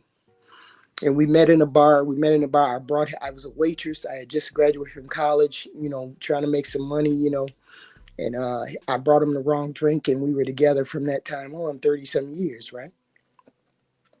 So I used to tell a scenario to these ladies whenever I get on a panel. They used to say, well, man has to make a certain amount of money. Well, my husband was a correctional officer, so he made decent money, right? He made decent money as a correction officer, and I had just graduated from college, so I wasn't really making all that kind of money, not like he was, right? Because he was like a sergeant or a lieutenant when I met him. But I would always tell him, look, would you rather have a man who makes a lot of money, as opposed to and not giving a damn what you do and how you do it all day, or would you rather have a man who makes moderate to decent income over the amount of 75,000 or more? Would you rather have that man than to have the man who makes millions of dollars and doesn't give a fuck what you do and how you do it every day? Which one would you prefer? I said, if you prefer the money, I get it that people prefer the money and they want the soft life. I get that. But there's no way in hell I want to go to bed every night knowing that somebody I'm sleeping next to or somebody who's in another country or another town or whatever, and I don't know what they're doing and how they're doing. Uh, I'd rather have the man that makes the moderate income than the man who makes that overabundance of income, and I'm being disrespected on the other side of town. I'm being disrespected on the other side of the country or the world. I'd rather have him come home to me, and we make bills, we make plans, we do things together, make this relationship work and build it from the ground up, than to have somebody that doesn't care what I do and how I do, and he just throwing money at me. Now, if you prefer that, okay, great, that's great. But not all of us can get that. Not all of us deserve that. Not all of us are doing the things to say that that is something that we have worked towards. People wake up and say, oh, okay, well, I want a man who makes 100,000, 200, 300,000. But do you make that? Do you bring that kind of structure to your table? Do you bring that kind of structure to your life, right? And a lot of women are, well, we make this amount of money, so we deserve it. Nobody deserves anything. You know what I'm saying? Nobody deserves. Just because you're a high value man, just because you're a high value woman, doesn't mean you deserve anything. Nobody deserved anything. Otherwise, we didn't have people who were sick, who were paralyzed, who were this, that, and the third. We wouldn't have people who have all these kind of ills and diseases and these kind of things that are running rampant around our world, if they deserve the right thing. Because good people have bad things happen to them all the time. So you don't deserve a good man. You don't deserve a good woman. You can work towards those things and hope that person comes along, but it always comes down to attraction. Well, Miss Queen, let me I guess put this in front of you, right? I remember there was a live that Kevin Samuels did with a young lady, right? And she could have been like 24, between 24 and 28 years old, and she was living with her mother. And she was on social services, and she didn't have any work skills beyond being a cashier. But what she had told Kevin that she needed a man to make between 200 and 300,000 a year. And so when Kevin asked her essentially, why 200 to 300? Why that number specifically? Why not a million? Right? She didn't really understand finances whatsoever. It was just like a random number, right? Because she thought, well, I can live better if you make this kind of money. So when Kevin asked her, well, what percentage of men make what you're talking about, 200 and plus, right? Percentage. And then percentage of black men that make that, which is what you want, you talking about a percentage of 1%. Now, if you had 1%, right, chance in getting a job, would you even interview for it? Like a 1% chance of getting? No, you wouldn't, right? But to make matters worse, to your point about deserving whatever you're asking for, because you can ask for what you want to, but deserving, right? If you want someone that operates on that level in society, right? Somebody that moves in those circles, you have to be the type of woman that move in them kind of circles, right? And I'm not saying you have to make as much as money as him, but you have to be from that ilk, that class of people that, or let's say you can blend in with that class of people in order to operate with him. That's so correct. When we say, well, you deserve a man that makes that kind of money, I don't think we really, at least me and Rob B up here, I don't think we're talking about deserve from the standpoint of you make 189, he make 200, so therefore you deserve him. No, because men don't value women in the same way. Your high value obviously has everything to do with your ability to fit into his lifestyle, and to a degree vice versa, and your ability to make him happy for what he personally needs in a woman. Every man is different, like Rob B said. Like, every man is different. Everybody don't need the same thing. So that's where your value come in. But with Shorty, she had told him that she spent some of her rent money on her nails, and when he asked to see the nails, he was like, you telling me that that's the type of decisions you making, but you talking about you need a man that is on point making 200 grand a year? But I think the point was these younger women have access to the image of wealth, and they don't have the mind of somebody who actually has access to wealth. So we have this juxtaposition of people saying, I need a millionaire, I need 1,000 there, and they don't even understand. Well, let's suppose you got with a millionaire, right? Right. What are you supposed to do with a man that does that, right? They don't know, which usually turns out to be, you don't spend time with me. We don't do this. You leave me. And it's like, didn't you say you wanted a man making X amount of money and working X amount of time? Like, didn't you say you want that? No. So this is where the fuckery starts. Because all I'm saying is, if you come from money, like Raw B, your father was in the service, right? Mm-hmm. My mother too. Okay, like if your parents are army people and they move in them circles where everybody making 150, 200, okay, then you can say, hey, I'm an army brat, this is my lifestyle, and I'm meeting a man in this lifestyle. It's not to say, oh, I deserve it, but that's just the lifestyle per se. Like, what say you in reference to that? So this is the thing, right? But just like Heathen Queen just said, people want money over time, or that's what they think that they want. And in all actuality, what they really want is the time. I've been telling people since I came on social media, you say you want that high value man, but you don't really understand everything that comes along with it. It is a lot of lonely nights. So if you have access to that type of money, you better be really comfortable being by yourself. Right. And if you're comfortable being by yourself, then is it really a necessity for you to be involved in a marriage or a relationship? Because Heathen Queen is absolutely right, which may be in part why I divorced my ex-husband. You never can tell. You never can tell. Like, you know, when you have to sit there and be in your damn house and not get no attention, and not get no attention, no time. He on the other side of the world, he on the other side of the country, and you sitting there worrying yourself sick about something that you shouldn't even be worrying yourself about because you got yourself in this situation with a high value man and don't know what to do. Then you try to figure out what those priorities are. At least you should before. Right, because you need to have a hobby before. You need to have a life before. You need to have a friend circle before, because a lot of people don't understand. A lot of the women in the upper echelons of society, they're not going to give you entry just because you happen to luck up and marry a piece of rich dick. They're going to look at you as nouveau riche. They're going to look at you as trashy anyway and as an outsider. When you live in those circles, when you're actually at the golf club, when you actually eating at the 5-star restaurants, the Michelin restaurants, when you actually are on committees and councils and government. Oh, that sounds like what people. You know how those women actually interact. See, they don't really do the Instagram thotty bodies. Yeah, but you have to understand this one little spot, one little thing. Some women are not wife material to these men. And sometimes some women don't understand that. You're not wife material to me. You're a side piece chick to me. Don't try to elevate above your station. You pretty much know how he feels about you within a couple interactions, whether he thinks of you as side piece material or sort of wife material. A lot of women get those signals mixed up.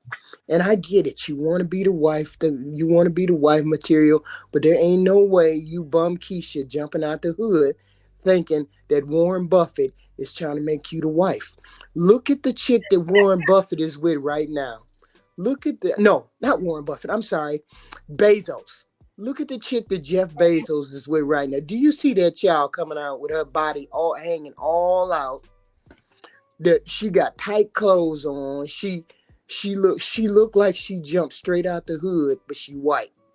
Well, they talking about Lil Wayne. These are the type of women, right, that want to be with rich dudes like Lil Wayne. That's who they want to be. They don't want to be with men like Barack Obama, like people like that, right? Like that, moving in upper echelons, black men like that. No, they want rich, hood rich niggas like Lil Wayne.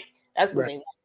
They want a dude that make a whole bunch of money and is going to let them smoke a pound of weed inside their house. See, this is another thing that I need to let you women know about upper society men. Right.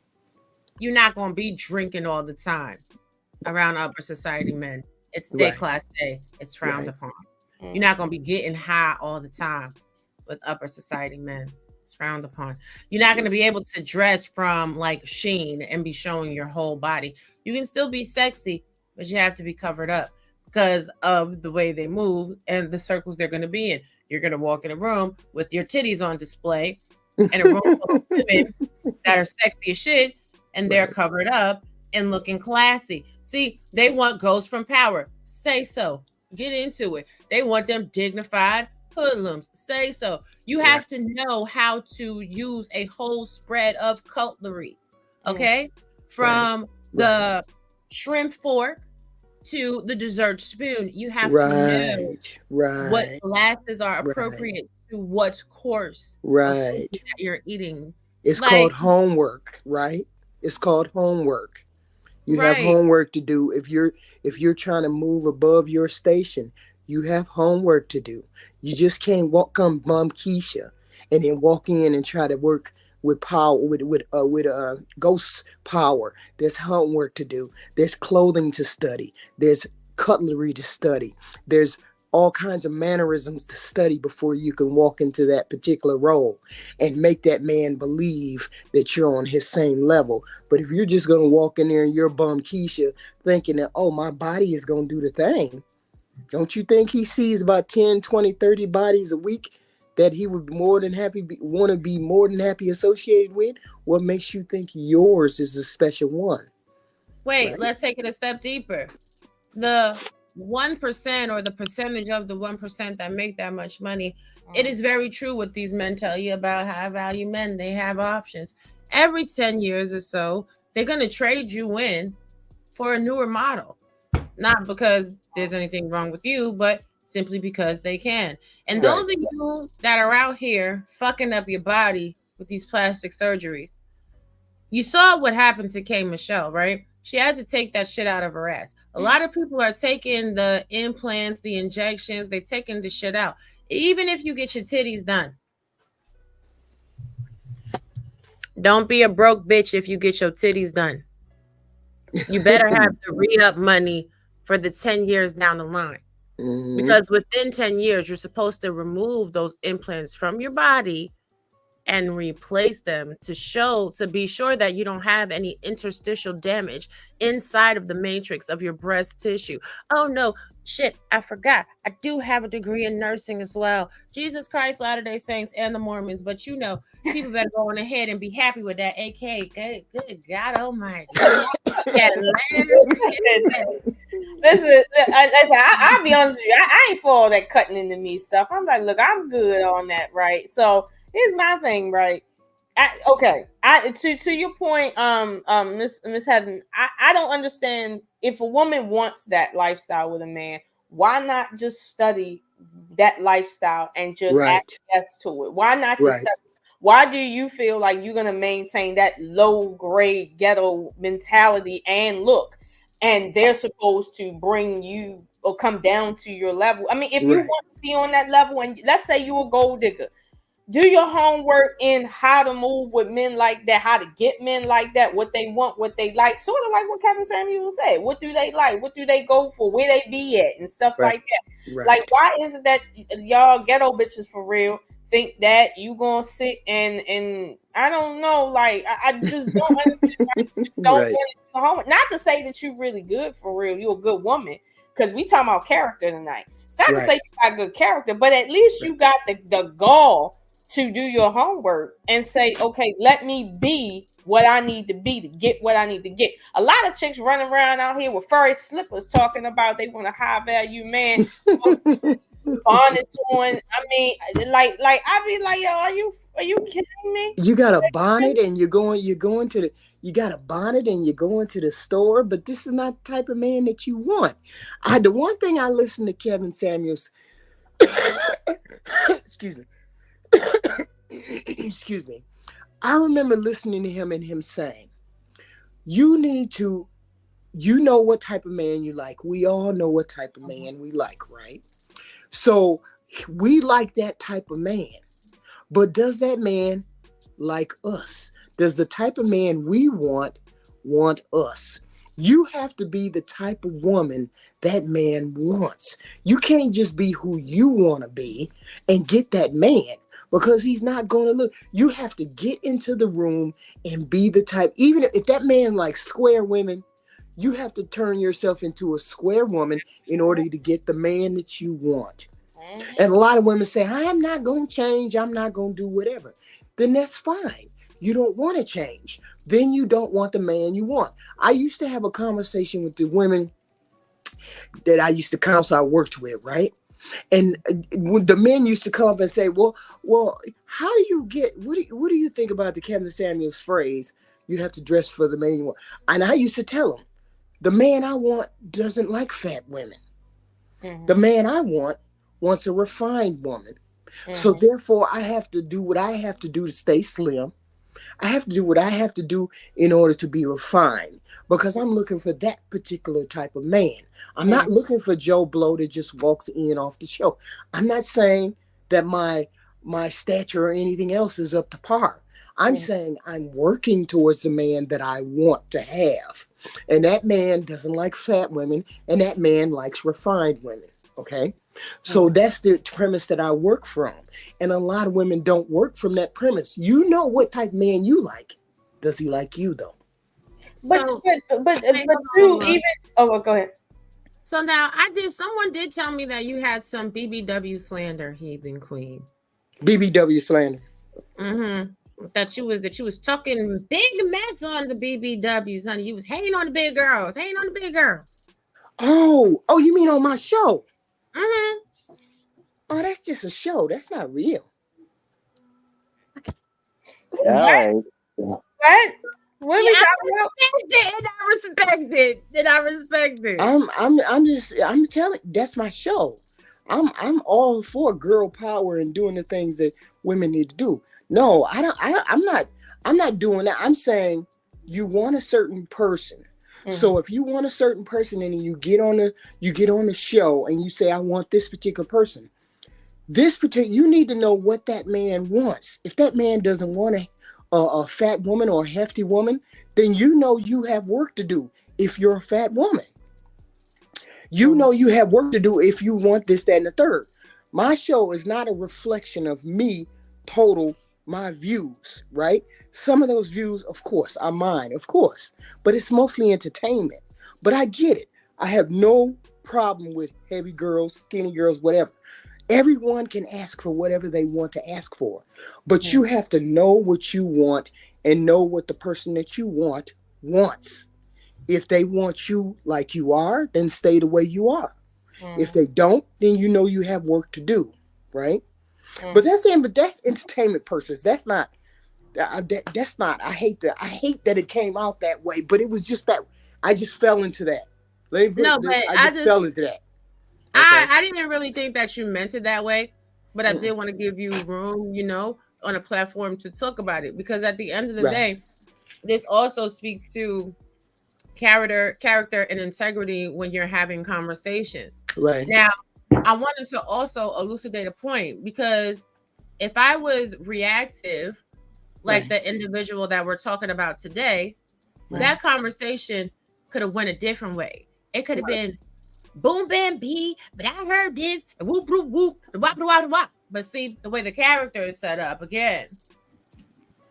You mean what, my character or the fantasy lady character? No, just in general, your character too. Because you could have clapped back. You could have clapped back on some crazy stuff too. You understand what I'm saying? You could have been like, "Girl, I say what I want," and whoop, whoop, whoop, and red, and da da da da. Oh no! I usually tell people it's just a character. It's just a character. That's just a character. Some of the views are mine, but not all of them. They're exaggerated. It's a totally exaggerated. Boom. It's a totally exaggerated character. My normal character is a different pay. I have a different channel. There's hundreds of videos on it. That's really my true character. But that's just a character that I made for that particular channel. And that's it. You guys got to go over there and check out her channel. She don't really be man bashing. Y'all mean as hell. Ooh, thank you for the super chat. I appreciate you. Listen, but this is the thing. Like, this is so It's Social not. media It's gives not. It's not a choices, bad. yeah. It's not a bad thing. It's just a. It's just a character. Don't take it seriously. Just take it in fun and in stride and keep it moving. That's it. I don't have a. I don't have a. What is it called? Uh, Informational channel. It's just a chat. I have another channel that just details my regular thought patterns on marriage and family and people being related. It's just that's a whole nother channel, right? And this is an entertainment channel. Like I have a rain channel, I have a joke channel, I have different channels, right? So it is what that is what it is. But these are my normal thought patterns that I'm making here today. So I just wanted to be clear on that since she brought it up because I thought it was a joking channel. I really never really thought that. I was like, nobody even gonna look at that channel when I started that channel. Ain't nobody paying attention to me. What the hell I'm saying? But anyway. Listen, it's all good, but like I was saying, the point is, every conversation doesn't have to blow up. Right. And that goes for all people. That goes for all people involved. Now, I'm gonna let you and Happy say your final thoughts because we about to wrap it up. Me and Lola, we keep it on the when that's how we try to keep it so that people could catch that replay, honey. Because we so Happy, I'm gonna let you go first, and then Healing Queen, I'm gonna let you go. Go ahead, Happy. Yo. Okay, so my final thoughts are, we do want women to be fit, especially that ass though. We want them with curves and from the bottom up so we can get in there. That's just us as men.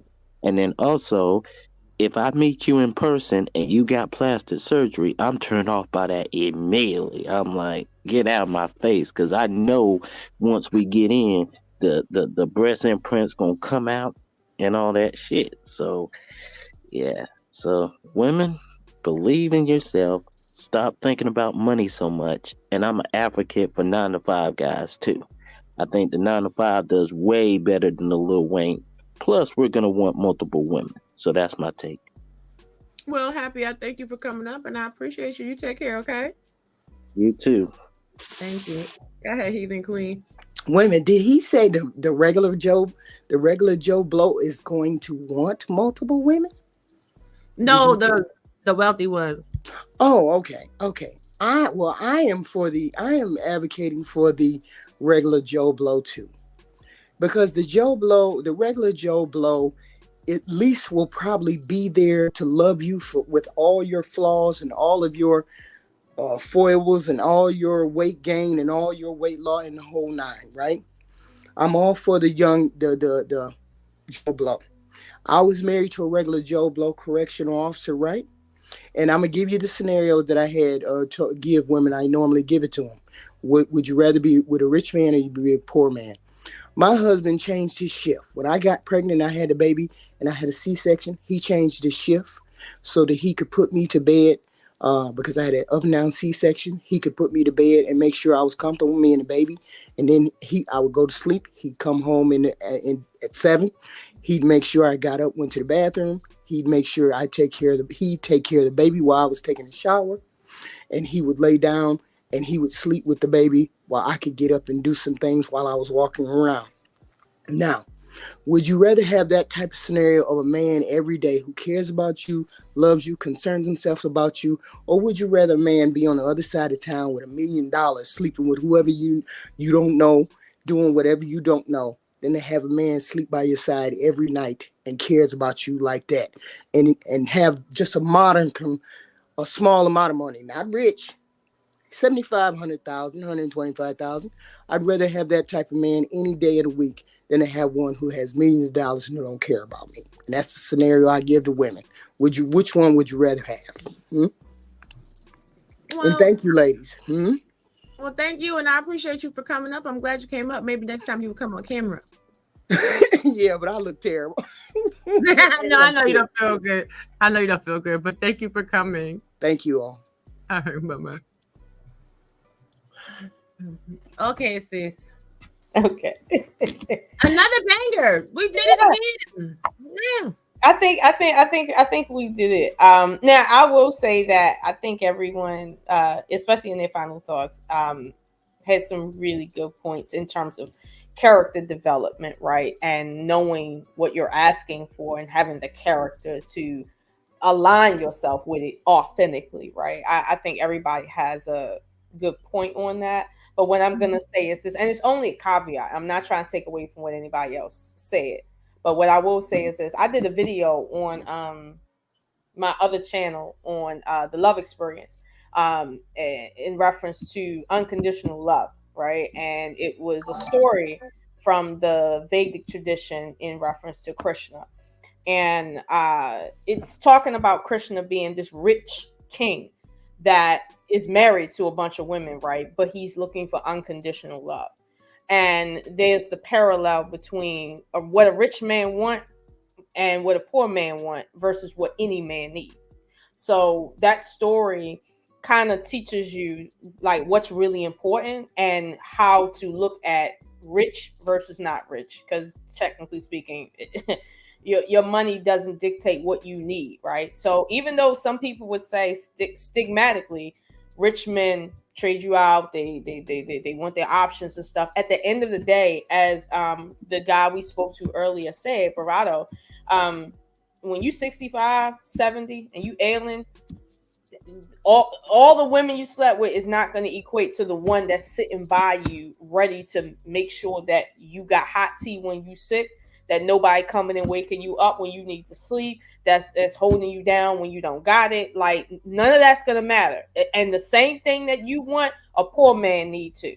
So it's like, I don't want people to get inside this idea that just because men have money that their character is small.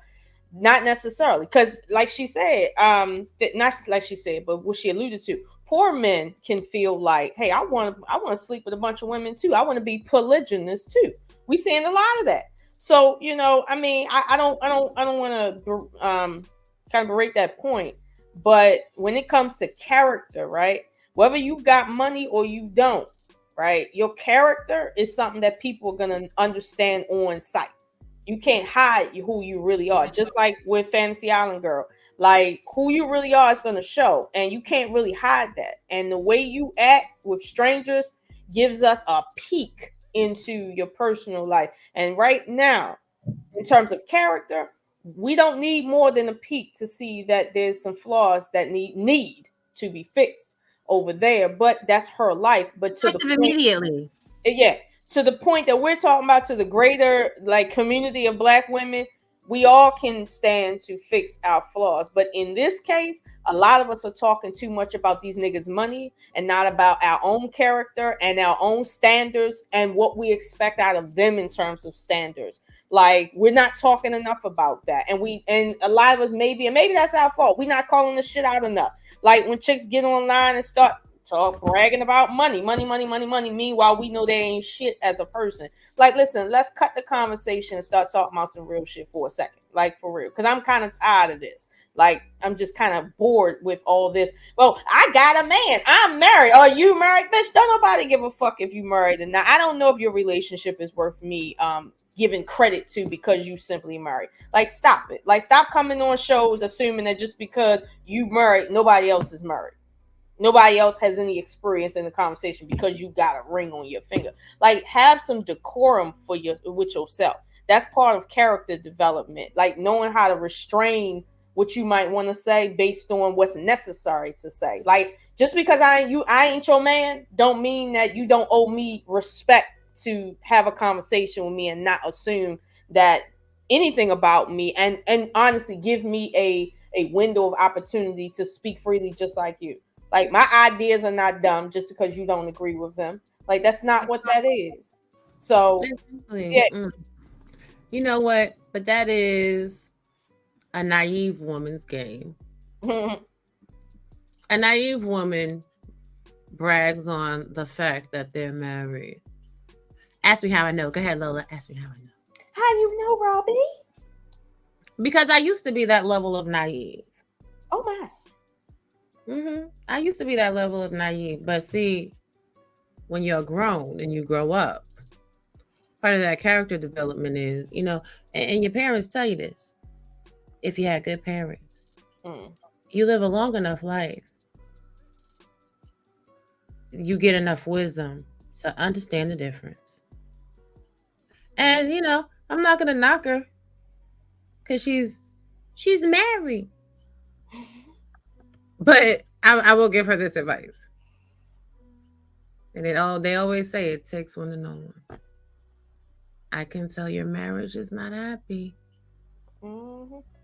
Just for the way that you need to brag on it. I can tell your marriage is not happy just for the way you have time to be entertaining on social media. I can tell your marriage is not happy the way you present yourself. Or rather, your husband does not have enough care to tell you that it's not okay. And you're breaking a boundary. A husband's wife should never be on display. And if you are the reflection of him, whoo. Thank you, Every. But to piggyback off of what you also said earlier, a lot of people just simply are lazy. They are looking for the pot at the end of the rainbow. They have eaten too many Lucky Charms as children, and now they believe the folklore. The reality is, ladies, if you want a man that's going to last the test of time with you, all of the grace that you want him to give you, you have to be able to give him all of that same grace. Do you deserve someone that'll love you through the good and the bad times? And Lola's absolutely right. I believe the COVID pandemic should have taught you hoes by now. Anybody could lose their income like that. What if a nigga dropped dead? Because we know, based on the statistics and the empirical data, most adults that are in the labor force do not actually have adequate enough life support policies to sustain their standard of living, not even for a year. I mean, peace and blessings to everybody. I hope y'all spouses don't drop dead. But if your spouse did drop dead today, you good or not? See, when you are predicating relationships on money, that type of shit you got to worry about. Fuck anything else. Is you making sure a motherfucker got his vitamins and supplements every day? That nigga go to the gym every day. Are you feeding that nigga green leafy vegetables, vitamin K, vitamin B, vitamin E, vitamin D? Are you learning enough in medicinal arts to know which foods to give together and to not give together so that the proper absorptions of vitamins and minerals can happen within your man's body? Do you know the appropriate sleep cycle to be on, an appropriate sleep schedule for your mate?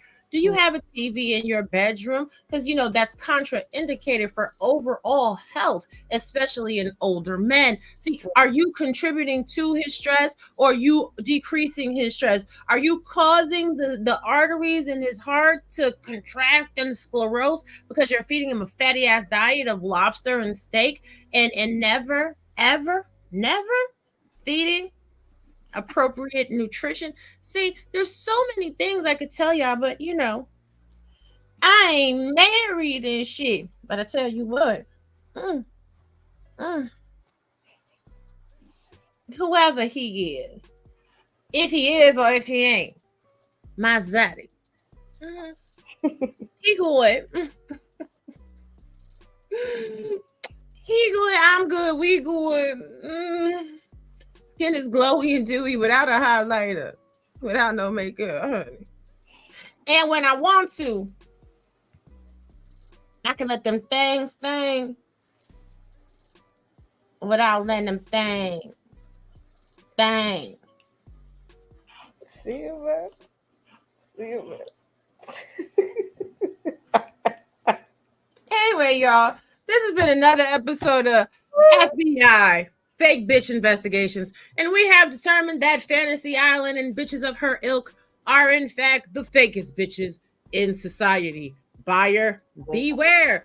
They're fake down to their cellular structure. Hell, their titties are fake. Their lips are fake. They got Botox injections and BBLs. Bitches can't even sit down on the plane when they fly overseas to get their butts perked up because they too fucking lazy to go to the gym and get some goddamn squashes. Okay? They out here eating plastic vegetables and shit. They out here licking they're licking cups. Because they can't eat nothing because they're afraid they might gain a motherfucking pound. Let me shut up. Happy Hunger Games, and may the odds be ever in your favor. See, I'm an asshole. Thank you, everybody that hit the like button. Thank you to the new subscribers. I see y'all. I ain't gonna call you out because y'all ain't typing the chat, but I see you and we see each other. I appreciate you. Make sure you guys share this content out. Go subscribe to Game of Dragons and the RBN, whose channels are highlighted in the title of the video. And again, shout out to everybody that don't came on through. We love y'all. The streets that taught me, but we're too bossy, we don't tread softly, but not flossy, the streets that taught me, I'm just trying to get my niggas paid. We came from Section 8, and I knew I was that nigga since the 2nd grade. Man, I swear my time is coming, cause I'm never late. Came from broken homes and broken dreams and getting paid. Love, dollar bill, listen close, this is not a drill. Niggas